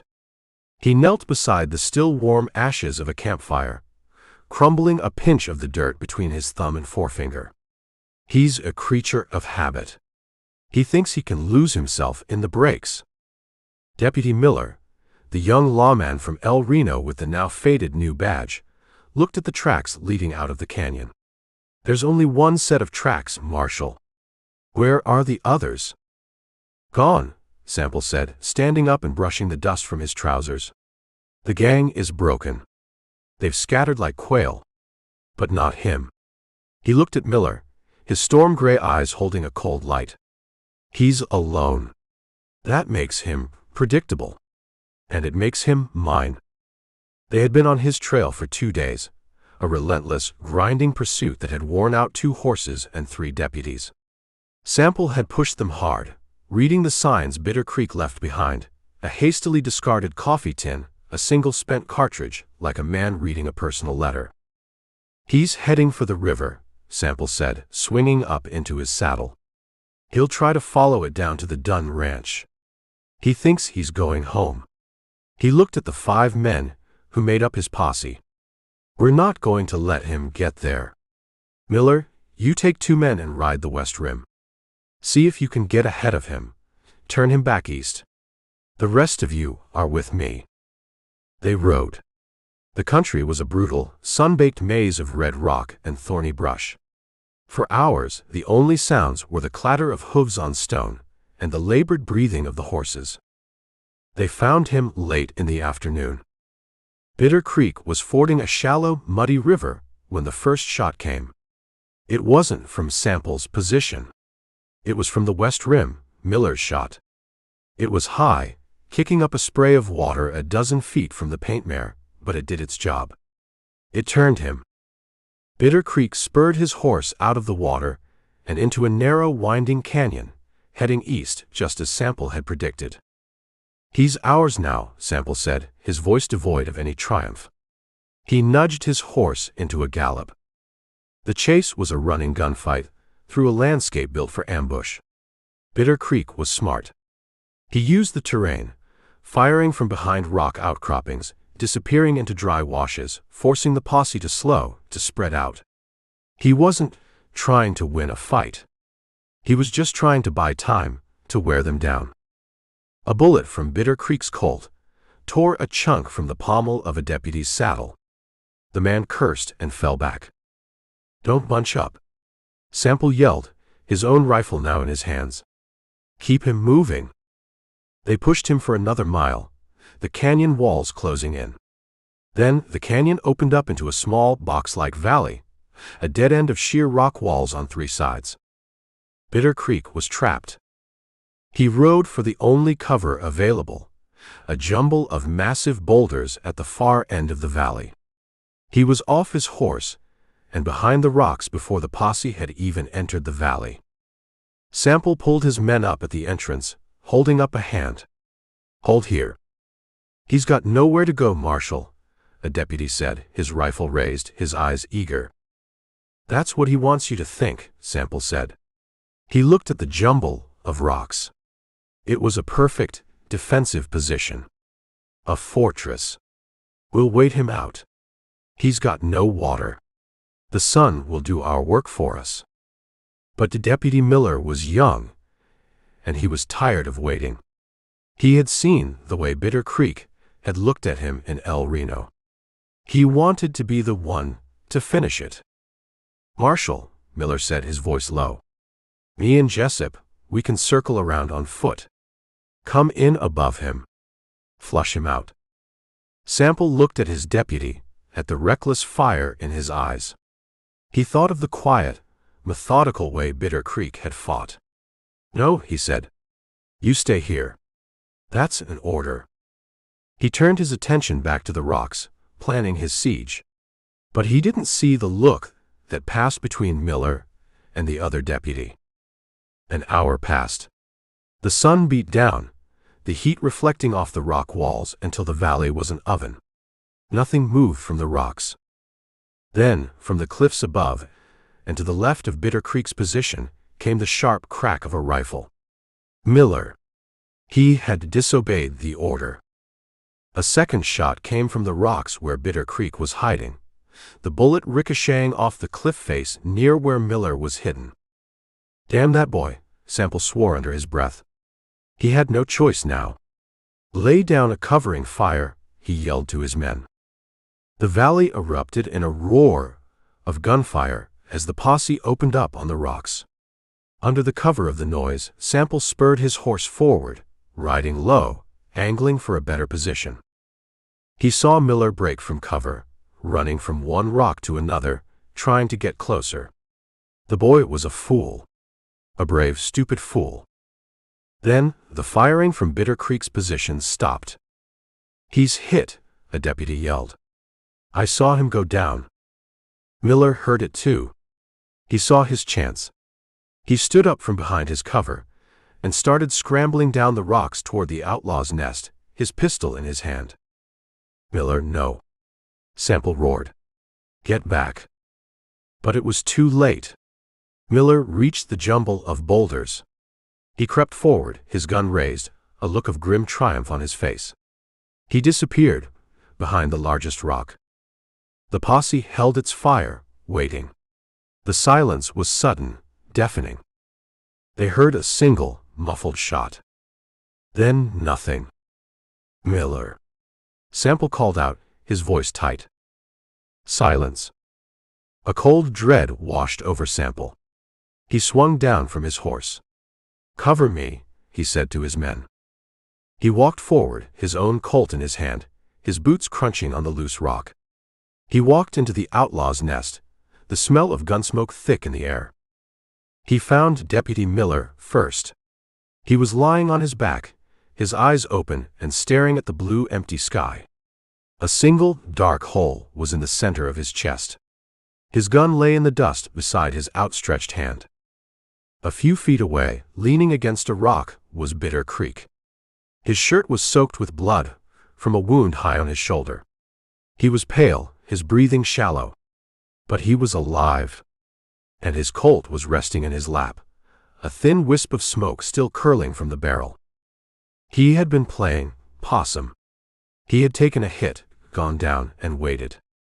He had let the eager young deputy walk right into his trap. Bitter Creek looked up at Sample, a faint pained smile on his lips. You were right, Marshal, he wheezed. He should have waited. Sample stared at him, a cold, silent fury building in him that was hotter than the sun. He looked at the dead boy on the ground, a boy he had recruited, a boy he had been responsible for. He looked at the killer, wounded but alive, defiant to the last. He raised his Colt. His finger tightened on the trigger. Chapter 16. He's playing with you. The words, spoken by the livery owner in a low, nervous whisper, hung in the dusty air. He came through here yesterday. That lawman. Sample. Didn't ask where you went. Just looked at your empty stall and nodded like he already knew. Bitter Creek didn't look at the man. He was checking the cinch on his paint mare, his movements slow and deliberate. He knows a lot of things. He knows you killed his deputy, the livery owner said, his voice dropping even lower. A man like that, he don't forget a thing like that. He ain't just huntin' you anymore, son. He's hauntin' you. Bitter Creek swung into the saddle. He'd ridden into Pawnee under the cover of darkness, a ghost looking for information. He'd spent the last week doubling back on his own trail, leaving false signs, trying to shake the relentless pursuit of Eldridge Sample. But it was like trying to shake his own shadow. "Where you headed?" the livery owner asked, his eyes wide with a fear that was part for Bitter Creek, and part for himself for even talking to him. "Somewhere he ain't," Bitter Creek said, and rode out into the pre-dawn gray. He was wrong. Sample was everywhere. 2 days later, Bitter Creek was hunkered down in a saloon in a dusty little town called O'Keene, a place so small it barely threw a shadow. He was nursing a beer, watching the street in the mirror behind the bar, when he saw him. Sample. Walking down the street, as calm and unhurried as a man on his way to church. He didn't look in the saloon. He didn't have to. He just kept walking, a silent walking judgment. Bitter Creek left his beer on the bar, walked out the back, and was on his horse and riding west before Sample had even reached the end of the street. He rode hard for a day, pushing deep into the Cheyenne and Arapaho reservation, a place where a white man's law was supposed to be thin. He made a cold camp that night in a dry wash, eating the last of his hardtack, his paint mare cropping at the sparse grass. He was just drifting off to sleep when he heard it. The faint, almost imperceptible sound of a shod horse on rock. Far away, but coming closer. He was on his feet in an instant, his Colt in his hand, melting back into the deep shadows of the wash. He waited. 10 minutes later, a single rider appeared on the ridge above him, a dark silhouette against the moonlit sky. The man sat his horse for a long moment, surveying the land below him. It was Sample. Bitter Creek didn't shoot. He knew that's what the lawman wanted. He wanted him to reveal his position, to turn the hunt into a simple gunfight. This was something else. A game. A test of wills. He waited until Sample had ridden on. Then he slipped away into the darkness, a ghost running from a ghost. The next week was a blur of dust and fear. Sample was always there. A glimpse of him on a distant ridge. A word of him from a nervous shopkeeper. A fresh set of tracks just hours old. He wasn't just following Bitter Creek. He was herding him. Pushing him, turning him, cutting off his escape routes one by one. Bitter Creek grew thin, his face a mask of trail dust and exhaustion. He was living on coffee and adrenaline. He knew he couldn't keep running. A man alone in this country, with every hand turned against him, was a dead man. He needed a safe harbor. He needed Rosa.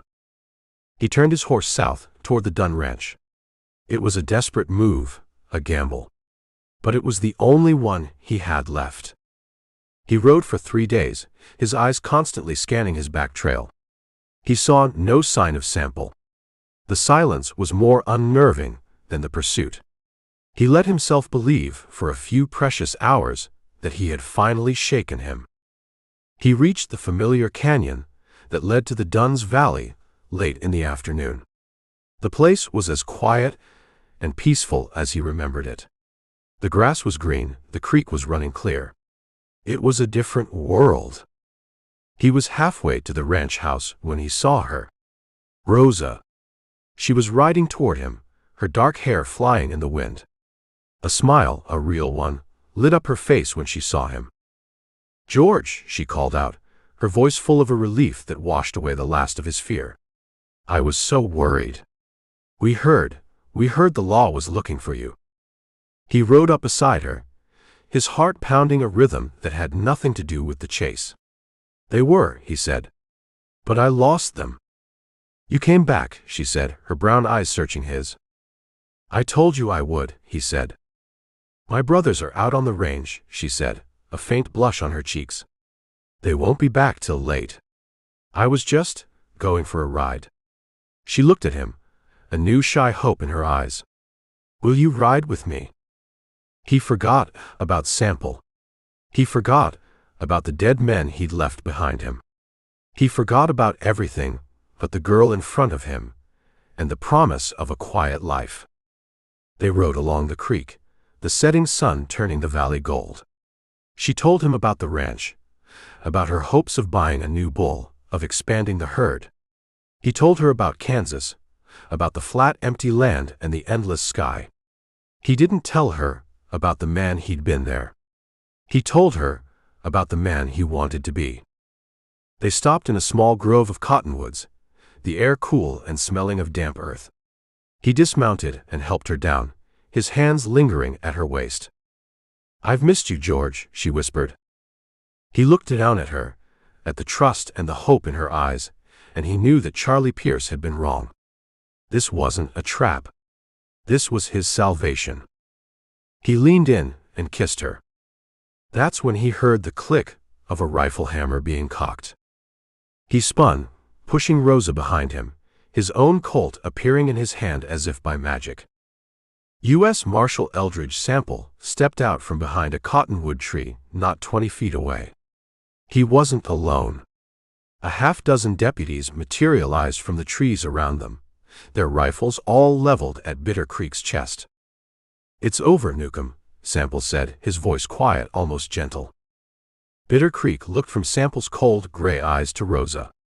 She was standing behind him, her face a mask of terror, her hand pressed to her mouth. But in her eyes he saw something else. Not just fear. He saw guilt. He looked back at Sample. He saw the way the lawman was standing, the way his men were positioned. They hadn't just followed him. They had been waiting for him. He looked at Rosa again, and this time he saw the whole ugly, heartbreaking truth.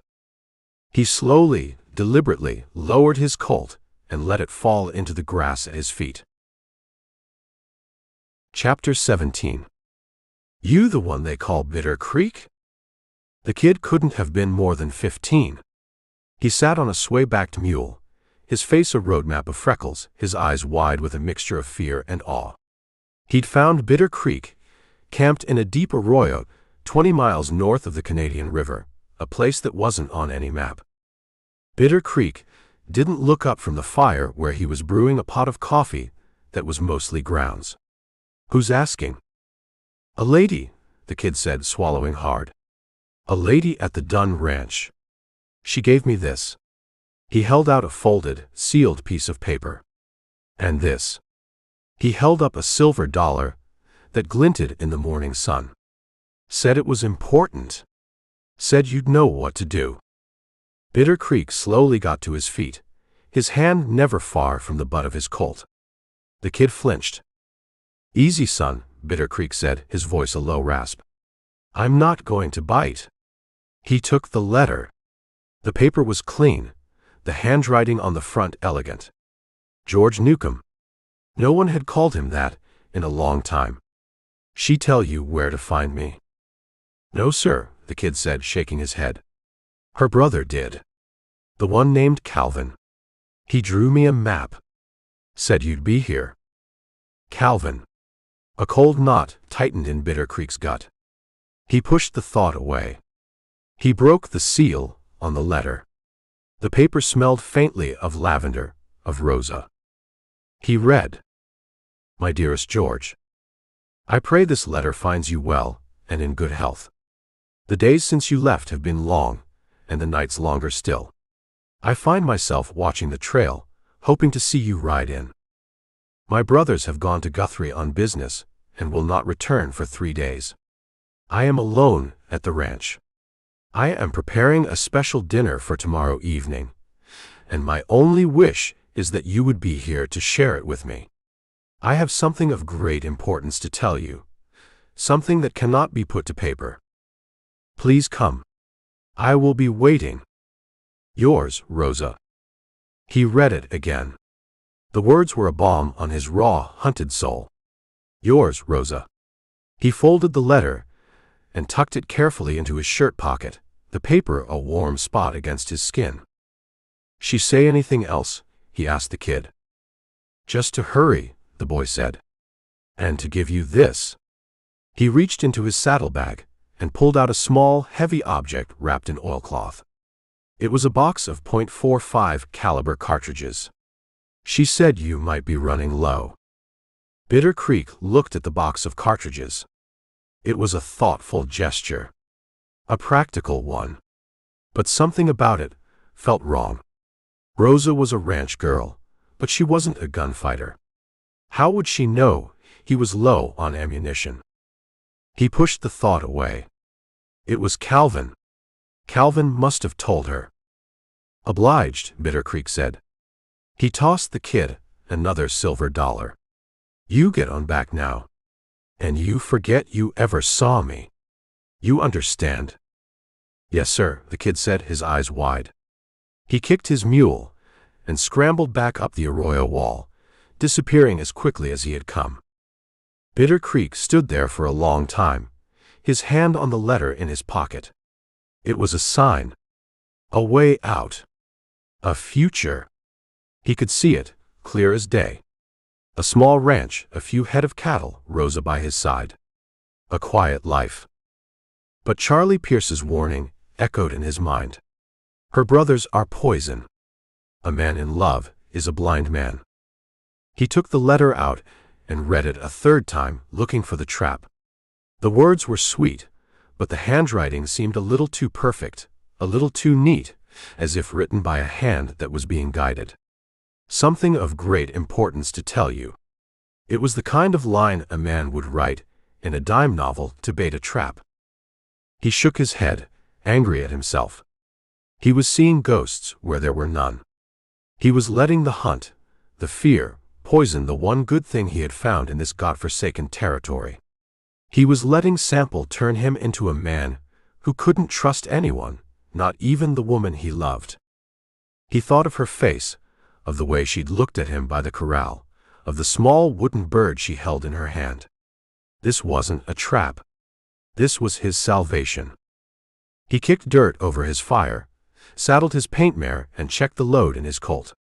The box of cartridges Rosa had sent felt heavy in his saddlebag, a tangible piece of her care for him. He rode south, his heart a steady, hopeful drumbeat in his chest. He rode with a new purpose, a new direction. He wasn't running from Sample anymore. He was riding toward Rosa. He rode all day, pushing the mare harder than he should have. The closer he got to the Dunn's Valley, the more the doubts and fears receded, replaced by a kind of giddy, reckless hope. He was a fool. He knew it. A lovesick fool, riding into what could be the last sunset he would ever see. But for the first time in a long time, he felt alive. He reached the canyon that led to the ranch just as the sun was setting, painting the sky in the same shades of pink and orange as the night he had kissed her. He slowed the mare to a walk, letting her drink from the creek. The valley was quiet, peaceful. It was a different world. He saw the light in the window of the ranch house, a single warm yellow eye in the gathering dusk. She was there. She was waiting for him. He nudged the mare forward, his hand resting on the letter in his pocket, a silent prayer on his lips. He rode out of the canyon and into the open valley, his eyes fixed on the light, a man riding toward his destiny. Chapter 18. It Feels Wrong. Charlie Pierce said the words to the dying embers of their cook fire, his voice a low, troubled whisper. This letter. It feels like a piece of bait on a hook. Bitter Creek didn't look up from the saddle he was oiling. He worked the greasy rag over the worn leather, his movements slow and methodical. You worry too much, Charlie. You'll give yourself an ulcer. And you don't worry enough, Charlie shot back, his voice sharp with a frustration that had been building for days. That's what's gonna get you killed. He stood up and kicked at the dirt. Think about it, George. A letter delivered by a kid who got his map from Calvin Dunn. A box of cartridges you didn't ask for. Her brothers just happened to be gone to Guthrie for 3 days. It's too neat. It's a stage play, and you're the only one in the audience who doesn't know how it ends. You're wrong, Bitter Creek said, his voice a low growl. He was tired of Charlie's suspicions, tired of the doubt that was like a constant buzzing fly he couldn't swat.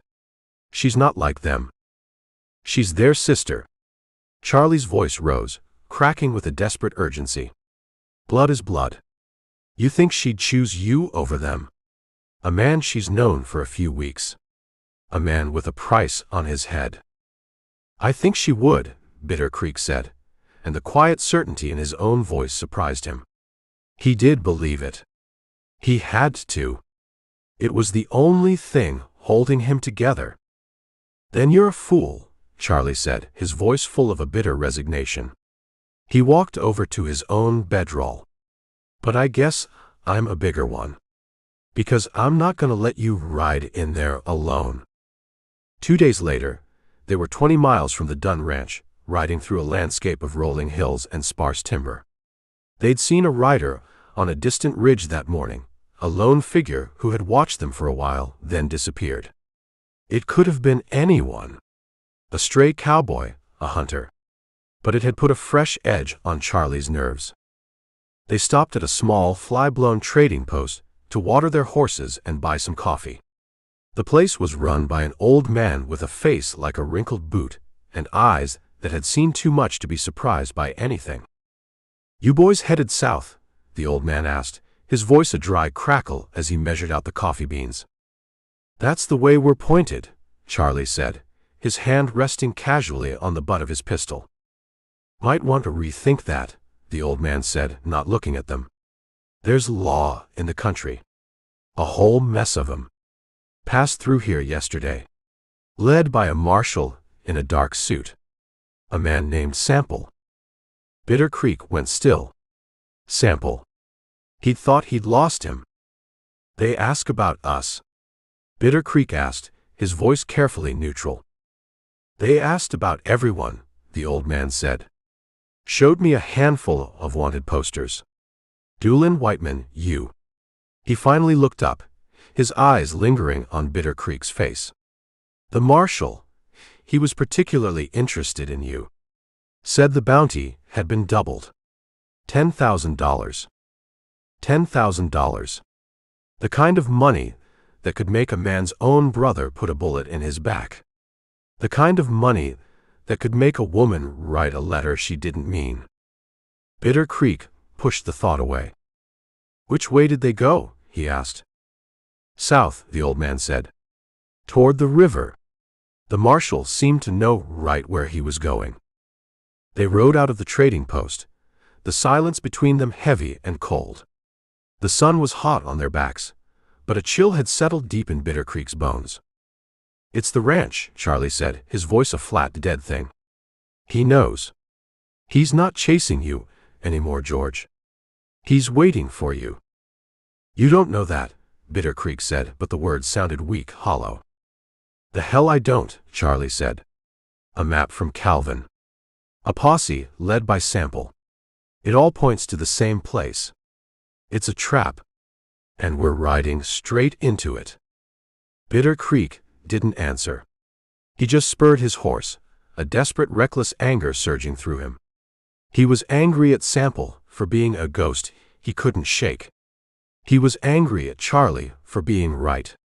And he was angry at himself for the sliver of doubt cold and sharp as a shard of glass that was now lodged in his own heart.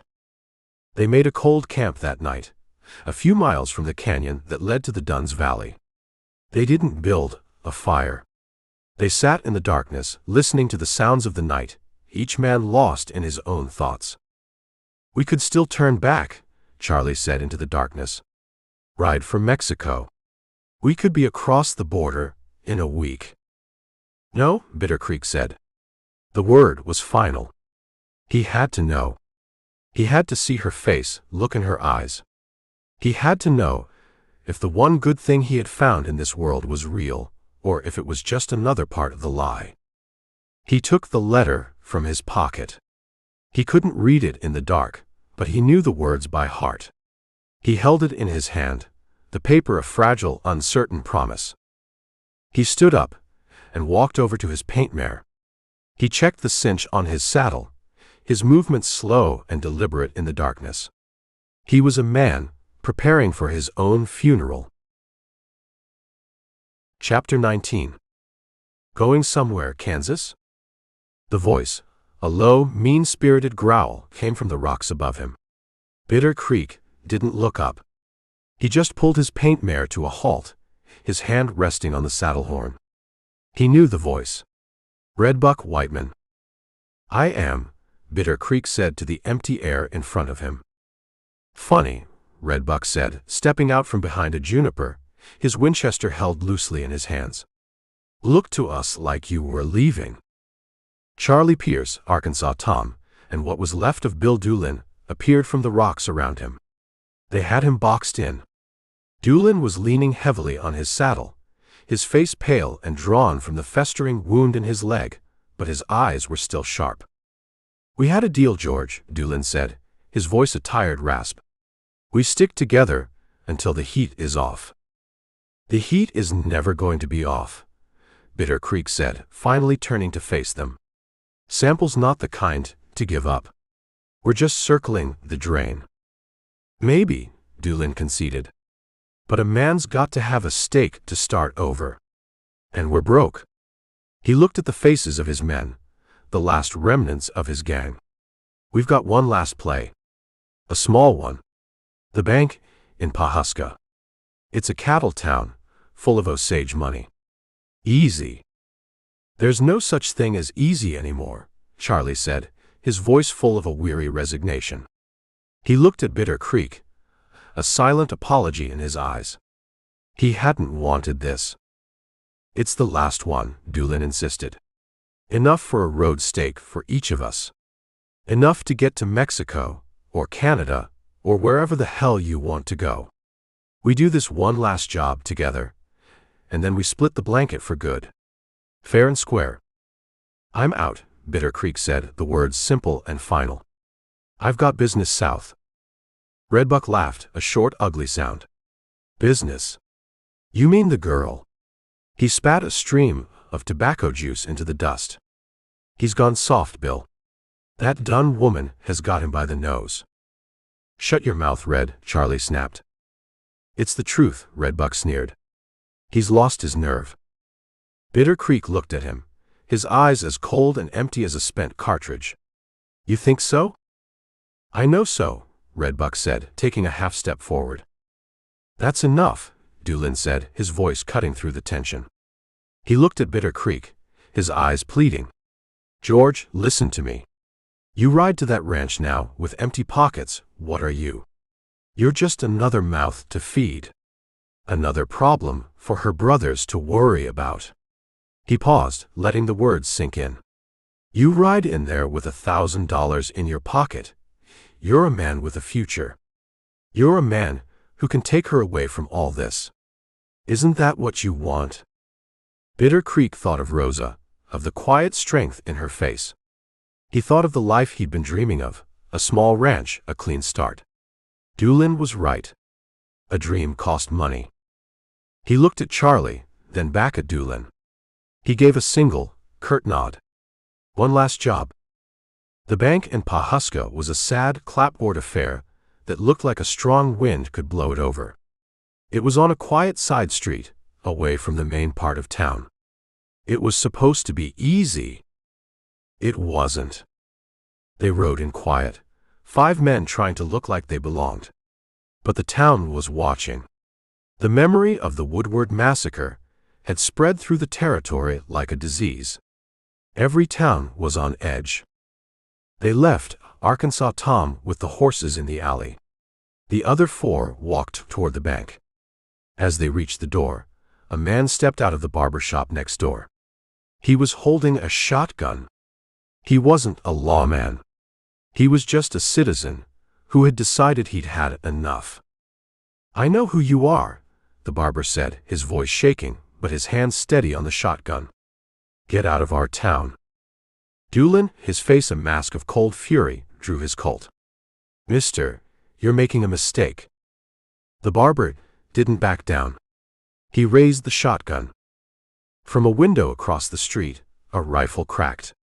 The barber grunted, the shotgun falling from his hands, and crumpled to the boardwalk. Sample's men. They were here. "It's a trap," Charlie yelled. They fell back, firing at the windows, the doorways, any shadow that moved.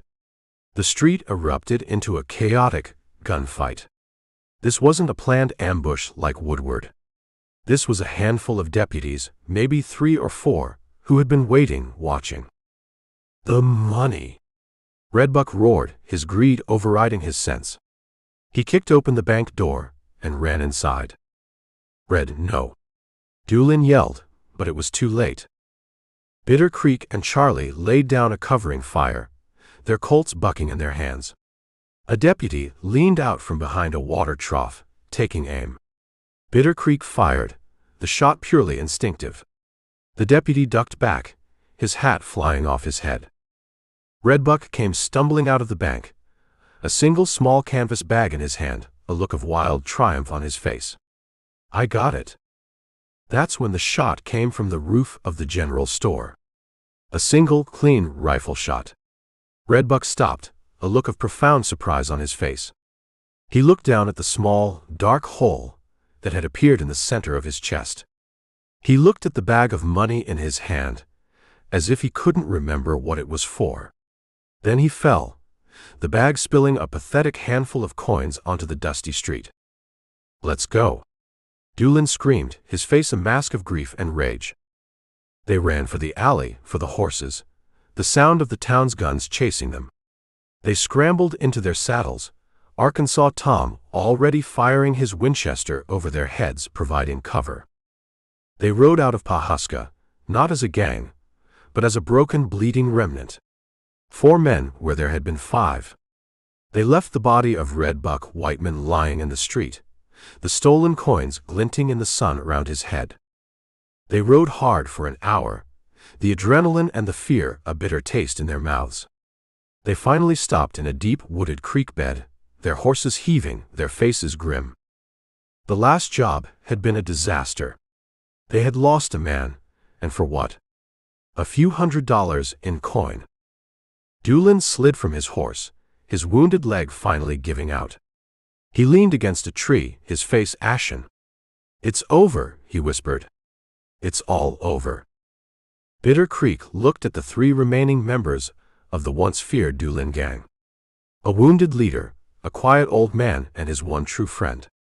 He thought of Rosa, of the letter in his pocket. He had made a promise to himself. One last job. This was it. He turned his paint mare without a word. "George," Charlie called out, his voice full of a sudden fear. "Where are you going?" "I'm keeping a promise," Bitter Creek said, not looking back. He pulled the paint mare's head to the south and spurred her into a gallop, leaving the wreckage of the Doolin Gang behind him for good. Chapter 20. "You're a fool." Bill Doolin's voice was a dry, rattling whisper from his place against the tree. He looked at Bitter Creek, his eyes glassy with fever, holding a flicker of their old authority. "You're riding to your own funeral, George." "Maybe," Bitter Creek said, pulling the cinch tight on his paint mare. "But it's my funeral." Arkansas Tom sat by the dying fire, his face a mask of weary resignation. He had said his piece. He had tried to reason with him. Now there was nothing left to say. Only Charlie Pierce was still trying. He walked over to Bitter Creek, his good hand grabbing the bridle of the paint mare. "Don't do it," he pleaded, his voice low and urgent. "Just listen to me. One more time. It's a trap. You know it is." "I know I got a letter from a woman who needs my help," Bitter Creek said, his voice a low growl. He didn't want to hear this. Not now. "You got a letter that was delivered by a Dunn ranch hand," Charlie shot back. "A man who works for B. and Calvin.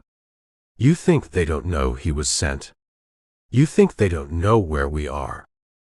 The ranch hand had found them just after dawn, a quiet, sun-weathered man leading a pack mule. He said he'd been sent to the trading post for supplies, and that Miss Rosa had given him the letter, begging him to find Bitter Creek. The letter itself was more urgent than the last one, the handwriting a little less steady. "George," it read, "my brothers have returned. They are angry. They found out I have been writing to you. I am afraid. I need you to come now. Take me away from this place. I will be waiting at the old lion shack in the west pasture. Tonight. Please, George. Don't fail me." "She's scared," Bitter Creek said, the words tasting like an excuse even to himself. "Her brothers found out. She needs me. She needs you dead." Charlie's voice cracked with a desperate frustration. "Her brothers need you dead. And she's the bait. Can't you see it? The lion shack? Away from the main house. Where no one will hear the shots." "That's enough, Charlie," Bitter Creek said, his voice dangerously quiet. "No, it ain't enough." Charlie wouldn't let it go. He was a terrier with a bone, a loyal friend watching another walk off a cliff. "What about Sample? You think he just gave up? He's out there, waiting. He's sitting in that valley right now, drinking coffee, waiting for you to ride in, so he can collect his $10,000. "Then I'll deal with Sample when I get there," Bitter Creek said, trying to pull the reins from Charlie's grip. "You won't even see him," Charlie yelled, his face inches from Bitter Creek's. "You'll be dead before you even clear the canyon. B. and Calvin will see to that." He finally let go of the reins, his shoulders slumping in defeat. "Damn it, George. She's not worth it. No woman is." Bitter Creek looked at his friend, at the genuine fear and pain in his eyes. He knew Charlie was right. He knew it in his gut, in the cold, hard knot of dread that had been sitting there since the ranch hand had ridden in. Every sign, every instinct was screaming at him that it was a trap. But then he saw her face. He saw her smile. He felt the touch of her hand. And he knew he had to go. He had to believe that she was different. Because if she wasn't, then there was nothing left in this world worth believing in. "I'm going," he said, the words simple and final. He swung up into the saddle. He looked down at the last of the Doolin Gang. A wounded leader who could barely sit a horse. A quiet old man who had seen too much. And his one true friend. "Good luck, Bill," he said to Dulan. Dulan just shook his head, a look of profound pity in his fever-bright eyes. Bitter Creek turned his horse to ride out. Wait. It was Charlie. He was walking toward his own horse, his movements stiff with a weary resolve. "What are you doing?" Bitter Creek asked. "I'm a fool, remember?" Charlie said without looking at him. He started to saddle his horse, his one good arm making the work clumsy. "The bigger one. I told you I wasn't going to let you ride in there alone." "Charlie, no," Bitter Creek said. "This is my fight, not yours." "You're my partner," Charlie said, turning to face him, a sad, crooked smile on his freckled face. "Partners watch each other's backs. Even when one of them is a lovesick idiot who's about to get them both killed." He finished with the saddle and pulled himself up, his movements slow and pained. "Besides," he said, gathering his reins, Somebody's got to be there to say, "I told you so." Bitter Creek looked at him, a lump forming in his throat.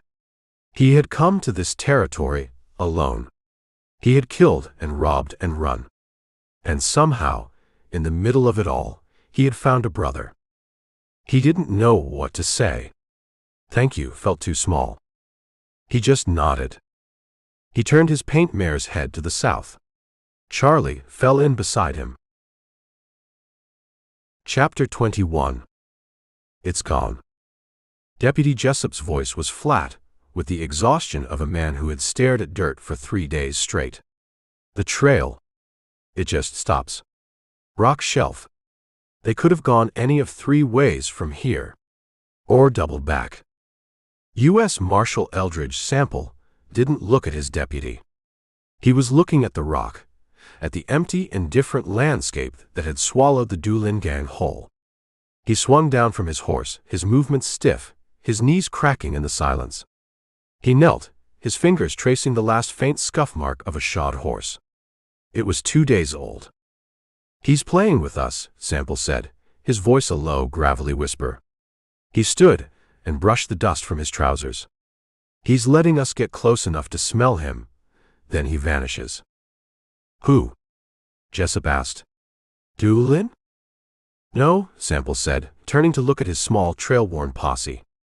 4 men left, all of them with the weary, hollow-eyed look of men who have been chasing ghosts. "Not Dulan. Newcomb. The one they call Bitter Creek. This is his work.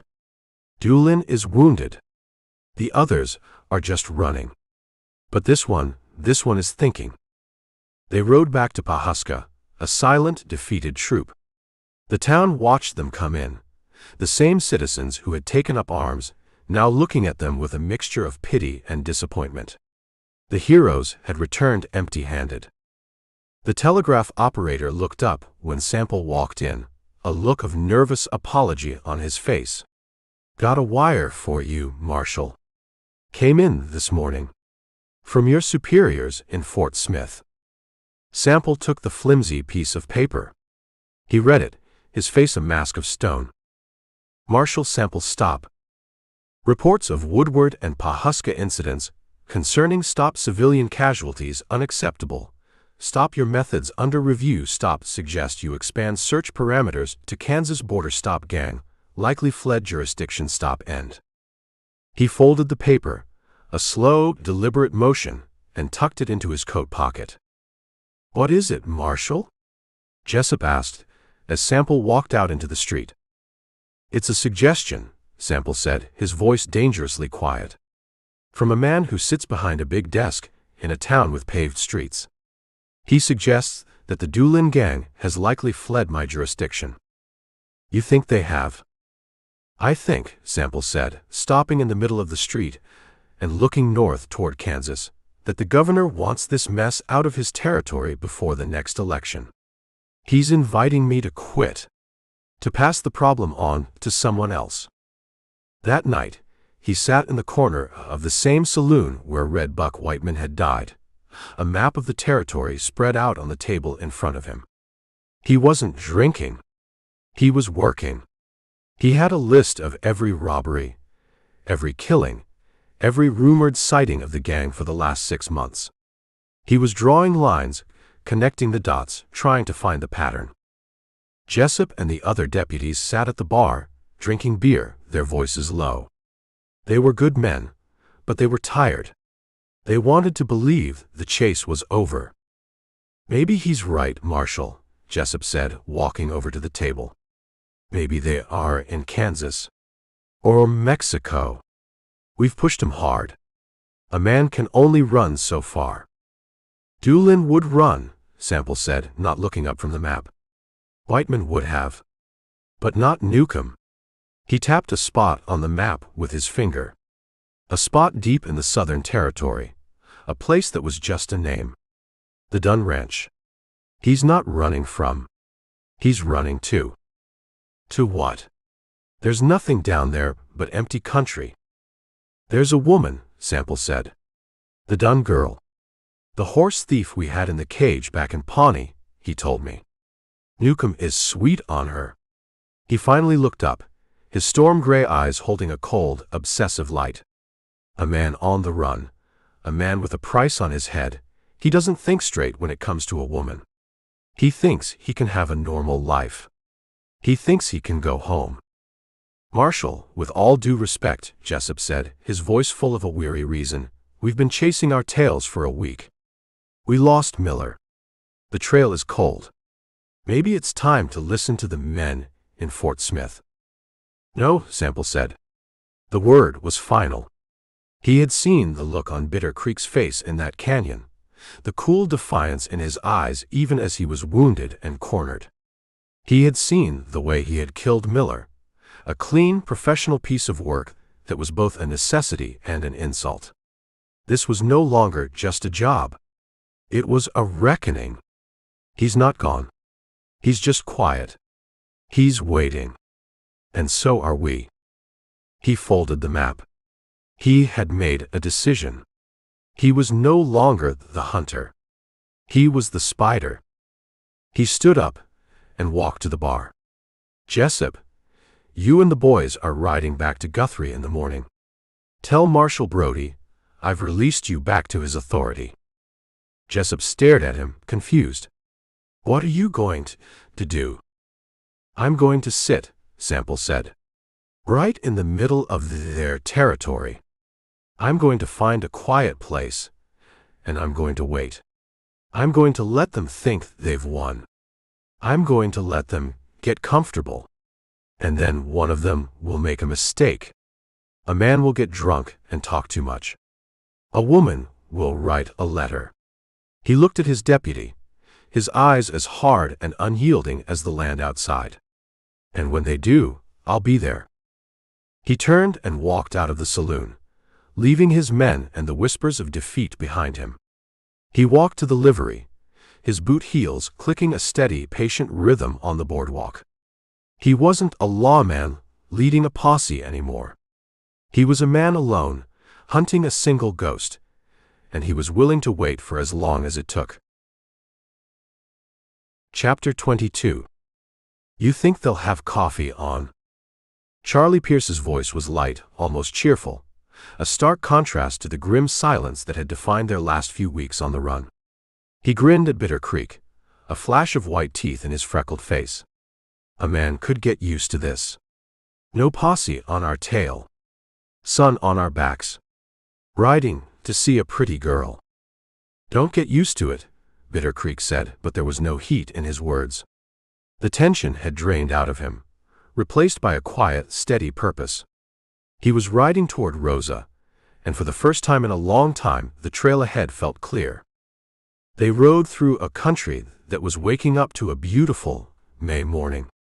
The sky was a high, clean blue, the air smelled of damp earth and new grass, and a meadowlark sang its heart out from a fence post. It was the kind of morning that made a man forget he had a price on his head. "You ever think about it, George?" Charlie asked, his voice turning serious. "What you'll do after?" "After what?" "After all this," Charlie said, gesturing at the wide-open country around them. "The running. The robbing. When it's all done." "I think about it," Bitter Creek admitted. He thought of the letter in his pocket, of Rose's words. "Take me away from this place." "I think about a piece of land. A small one. A few head of cattle. A house with a real porch." "And her?" Charlie asked quietly. "And her," Bitter Creek said, the words a simple statement of fact. Charlie was quiet for a long time, his horse matching strides with Bitter Creek's paint mare. "She'd be lucky to have you, George," he said finally. "You're a good man. Despite everything. You're the one who called me a lovesick idiot," Bitter Creek reminded him, a rare, genuine smile touching his lips. "A man can be both," Charlie said with a grin. "It's a complicated world." They rode on, two friends enjoying the simple pleasure of a quiet ride on a fine morning. They talked about horses, about the price of beef, about a saloon in Tascosa that served the coldest beer in Texas. They didn't talk about Bill Dulan, or Red Buck Whiteman, or the posse that was probably still beating the bushes for them 100 miles away. They talked about the future, a thing that had, until recently, seemed like a foreign country. Bitter Creek felt a lightness in his chest he hadn't felt since he was a boy. The doubts, the fears, the cold knot of suspicion that had been tied in his gut, it had all been washed away by the simple, hopeful words of Rosa's letter. He was a fool. He knew it. But he was a happy fool. He was so lost in his own thoughts, in his dreams of a quiet life, that he didn't notice the flicker of movement on the ridge to their left. He didn't see the glint of sun on a rifle barrel.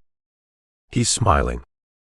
Calvin Dunn's voice was a low, contemptuous whisper. He lay flat on the ridge, a Winchester rifle resting on a rock in front of him, the sights trained on the two riders in the valley below. Look at him. Riding in like he's the prodigal son, coming home. Shut up and watch, B. Dunn said from beside him. He was watching the riders through a pair of field glasses. They're relaxed. Not expecting a thing. Pierce is with him, Calvin said. That wasn't part of the plan. Plans change, B said, his voice as cold and flat as a gravestone. The bounty is the same on him as it is on Newcomb. Call it a bonus. Rosa. She's in the house, B said, his eyes still pressed to the glasses. She did her part. Wrote the letter. She thinks they're just going to talk to him. Convince him to leave the territory. She's soft, Calvin sneered. She's our sister, B said, a warning edge in his voice. And she's done what she needed to do. Now it's our turn. He lowered the glasses. They're about a mile out. They'll follow the creek. Let them get to the cottonwood grove. We'll have a clear shot from the barn loft. He looked at his brother, his eyes as hard and empty as a banker's heart. No mistakes, Cal. One shot each. Make it clean. Calvin grinned, a nasty, eager expression. Don't you worry about me. I've been waiting for this. They slid back from the ridge, two snakes disappearing back into the grass, leaving the beautiful May morning to the two unsuspecting riders below. There it is, Charlie said, pointing. Home sweet home. The Dunn's valley opened up in front of them, a slash of green against the dry brown hills. The ranch house sat nestled in its grove of cottonwoods, a thin curl of smoke rising from the chimney. It looked peaceful. It looked safe. Bitter Creek felt his heart beat a little faster. He urged his paint mare into a trot, his eyes fixed on the house. He imagined Rosa inside, waiting for him. He imagined the look on her face when she saw him ride in. Easy, George, Charlie said, a note of his old caution creeping back into his voice.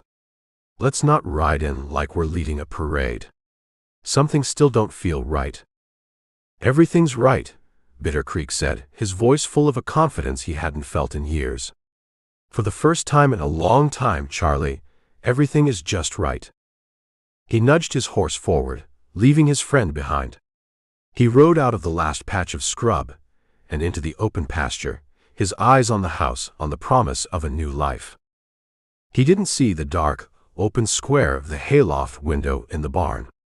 He didn't see the two rifle barrels resting on the sill, glinting in the morning sun. He just saw the house, and the smoke from the chimney, and the future he had ridden so far to claim. He rode toward it, a happy, hopeful man, a lovesick fool on his way to keep a promise. Chapter 23. Smell that? Bitter Creek's voice was soft, almost reverent. He pulled his paint mare to a stop at the edge of the cottonwood grove, 100 yards from the Dunn ranch house. Wood smoke. She's got the stove going. Cooking that dinner she promised. Charlie Pierce reined in beside him, his eyes not on the house but on the barn. The big hayloft door was closed. It was usually open during the day to air the place out. I don't like it, George. You don't like anything, Bitter Creek said, a rare, easy grin on his face. He was looking at the house, at the thin curl of smoke rising from the chimney into the clear blue sky. He could almost see her inside, moving around the kitchen. You were born suspicious. And I've stayed alive because of it, Charlie said, his voice a low, urgent whisper. Look at the place. There's no horses in the corral. No dogs barking. It's a ghost town. Her brothers are in Guthrie, Bitter Creek said, his patience wearing thin. She's alone. That's what she said in the letter. And you believe her? I do, Bitter Creek said, the words simple and final. He looked at his friend, at the deep worried lines etched around his eyes. Charlie, I appreciate you riding with me. I do. But you can wait here if you want. This is my business. Charlie shook his head, a look of profound, weary sadness on his face. No, he said. It's ours now. Bitter Creek nudged his horse forward, out of the shade of the cottonwoods and into the bright, open pasture. The house was 100 yards of green grass away. He felt like a man walking down the aisle of a church. He was riding toward the end of one life and the beginning of another. He raised a hand to his hat, ready to wave if she appeared in the doorway. He saw a flicker of movement in the window, a curtain falling back into place. His heart gave a jump. She was there. She was watching for him. He was so focused on the house, on her, that he didn't see the two small, dark holes that had been bored into the wall of the barn's hayloft. He didn't see the glint of sun on blued steel. Charlie saw it. George, he screamed, his voice a raw shout of pure terror. The barn. But it was too late. The two rifle shots came so close together, they sounded like one. A single, deafening roar that shattered the peaceful morning. Bitter Creek was thrown from the saddle, as if hit by a giant, invisible fist. The first bullet took him high in the chest, the second in the neck. He was dead before he hit the ground, his face a mask of profound, uncomprehending surprise. His paint mare screamed and bolted, galloping wildly across the pasture. Charlie Pierce had a half-second to react. He saw his friend fall. He saw the puffs of smoke from the hayloft. He was already reaching for his own Colt when the second volley came. Two more shots. One hit him in the gut, doubling him over in the saddle.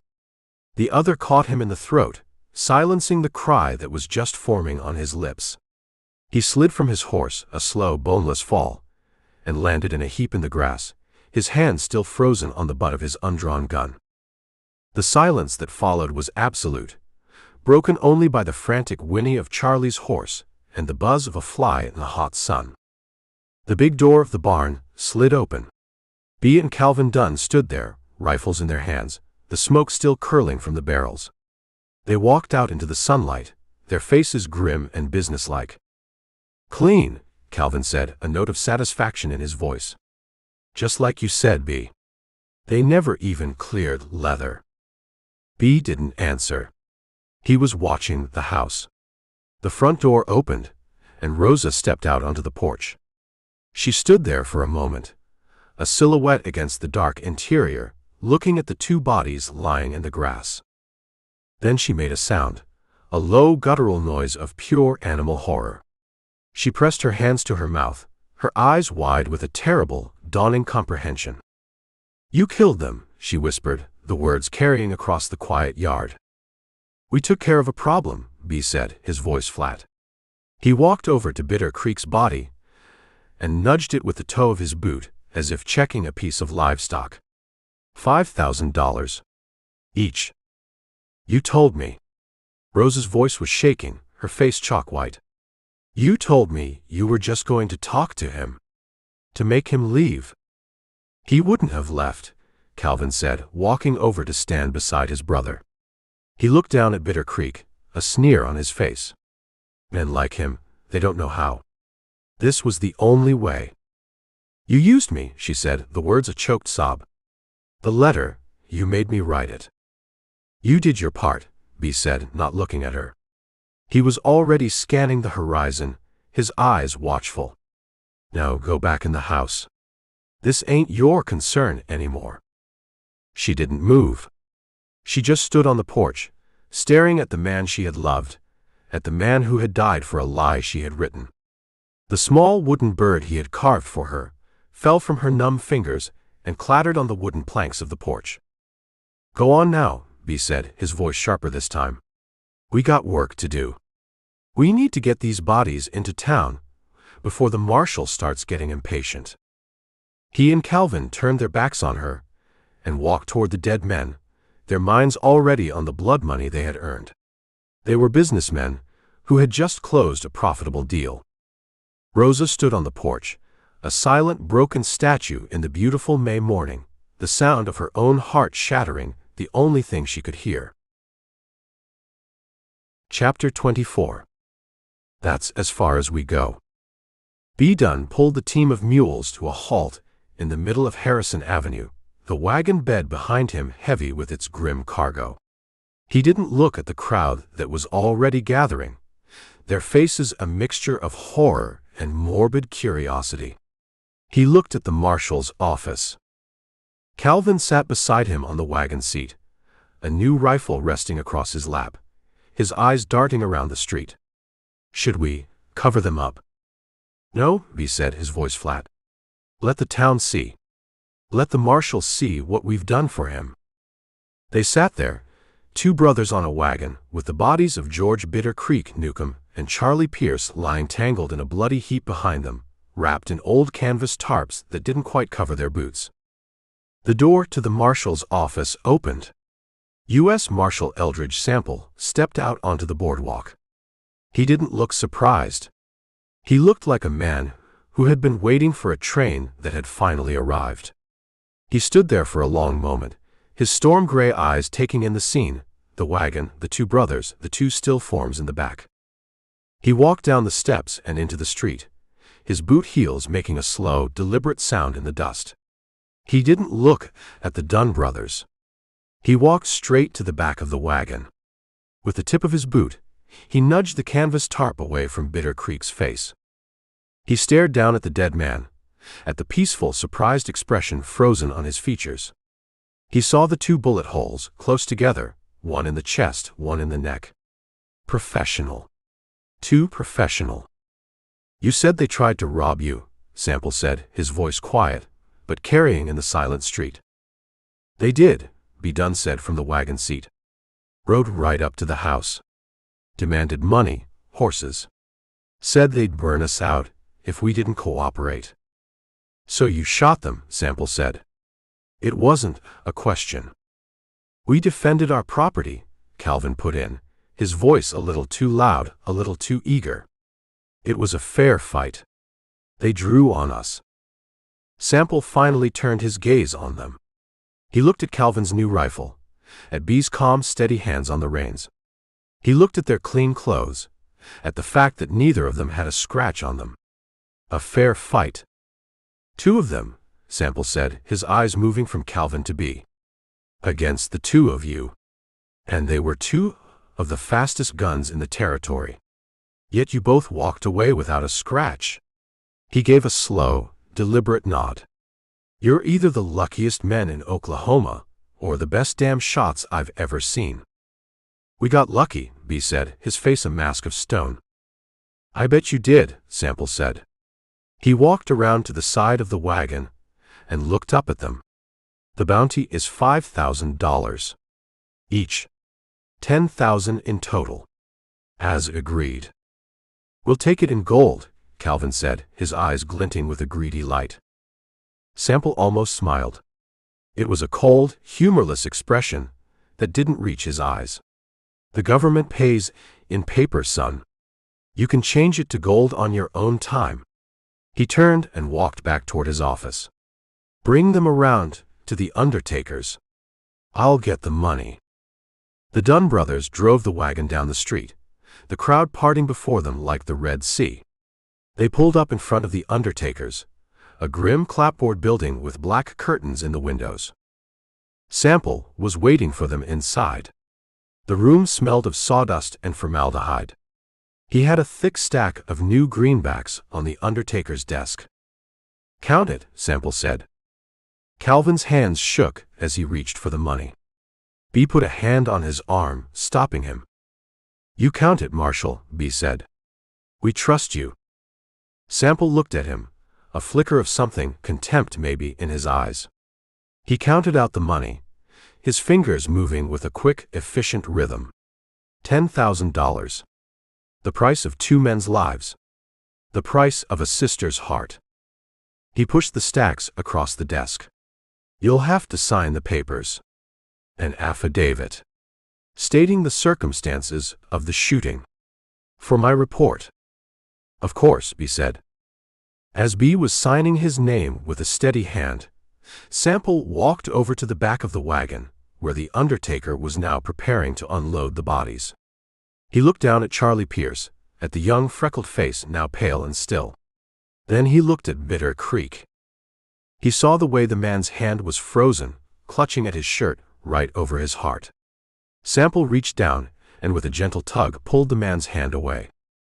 Tucked into the shirt pocket was a folded piece of paper. A letter. Sample took it. He unfolded it. He saw the elegant handwriting, the words of love, the plea to come to the ranch. He saw the name at the bottom. Yours, Rosa. He looked up through the open door of the undertaker's office at B. Dunn, who was just finishing his signature. He saw the cold, hard truth of it all, as clear and ugly as the bullet holes in the men on the wagon. He folded the letter and slipped it into his own pocket. B and Calvin came out, the money clutched in a canvas sack. Our business is concluded, Marshal, B said. Not quite, Sample said, his voice dangerously quiet. He looked at the 2 brothers, at their clean clothes and their clear consciences. There's the matter of the horses. Newcomb's paint mare. Pierce's roan. Their evidence. I'll be taking them. They're at the ranch, Calvin said. I know, Sample said. I'll be riding out to collect them myself. This afternoon. He let the words hang in the air. A promise. A threat. He wanted to see the ranch for himself. He wanted to look into the eyes of the woman who had written the letter. B. Dunn's face tightened, but he just nodded. As you wish, Marshal. The 2 brothers climbed back onto their wagon and drove away, their pockets full of blood money, leaving the marshal standing in the street with the bodies of the men they had betrayed. Sample watched them go. He had won. The Doolin Gang was broken. The last of its most dangerous members were dead. He had done his job. But the victory felt as hollow and empty as the street around him. He turned and walked back toward his office, the letter in his pocket a cold, hard weight against his chest. He had solved his problem. But he knew, with a certainty that was as cold and sharp as a winter morning, that the Dunn brothers had just created a whole new one for themselves. Chapter 25. You have no business here, Marshal. B. Dunn's voice was a low, rumbling threat. He stood on the porch of the main house, blocking the doorway, his big frame filling the space. He wasn't holding a shotgun this time. He didn't need to. The new paint on the house, the new corrals, the 100 head of prime cattle grazing in the pasture, they were his weapons now. The blood money had been well spent. U.S. Marshal Eldridge Sample didn't look at him. He was looking at the woman standing just behind B, a shadow in the dim hallway. I'm not here on business, Dunn. I'm here to pay my respects to the bride. 6 months. It had taken him 6 months to come back. He'd spent the time cleaning up the territory, hunting down the last scattered remnants of Doolin's gang. But all the while, the memory of this valley, of the 2 dead men in the grass, had been a burr under his saddle. Rosa Dunn stepped out onto the porch. She was wearing a fine dress of blue silk, the kind a woman might order from a catalog in St. Louis. Her hair was done up in a fashionable style. She looked different. She looked like a stranger. My husband is not at home, Marshal, she said, her voice cool and distant. She was Mrs. Miller now, married to a respectable rancher from the next county, a man with a solid brand and a dull, predictable future. I didn't come to see your husband, Sample said. He looked at B, his storm-gray eyes as hard and unyielding as the rock of the canyon walls. I'd like a word with your sister. Alone.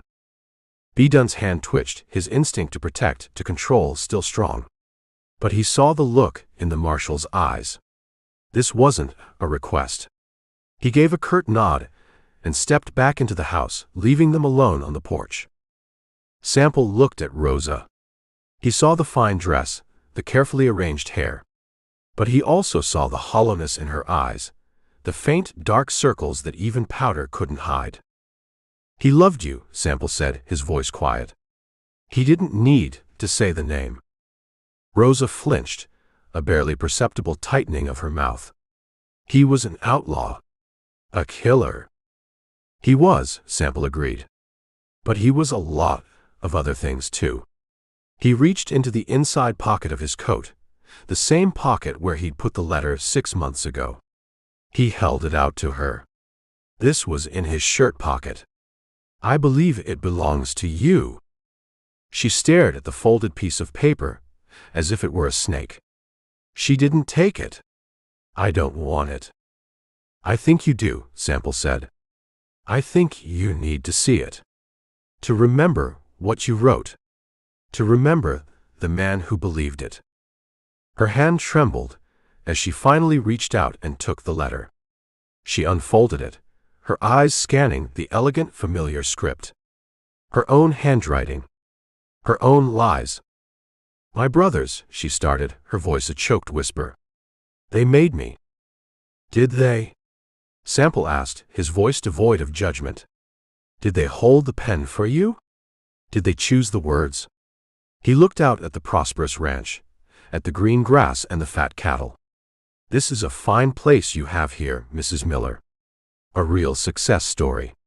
Built on a foundation of $10,000 and 2 fresh graves. Tears welled in her eyes, hot and useless.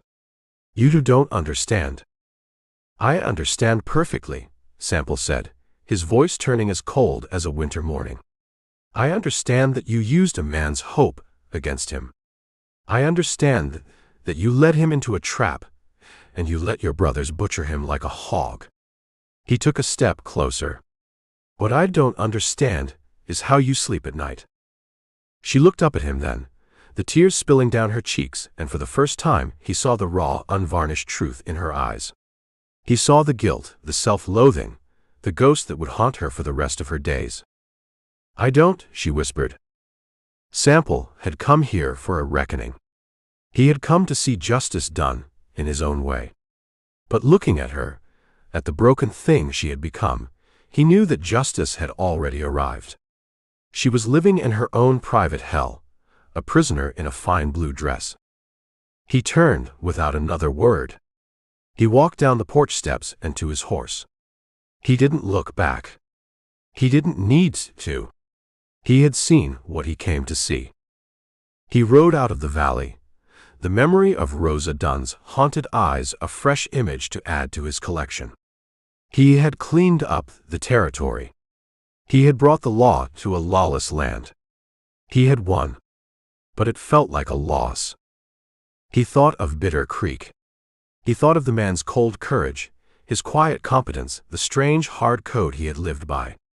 He thought of the way the man had ridden toward this valley, a fool full of a hope that had been manufactured and sold for a profit. The Wild West was a place of myths and legends. Sample knew the truth.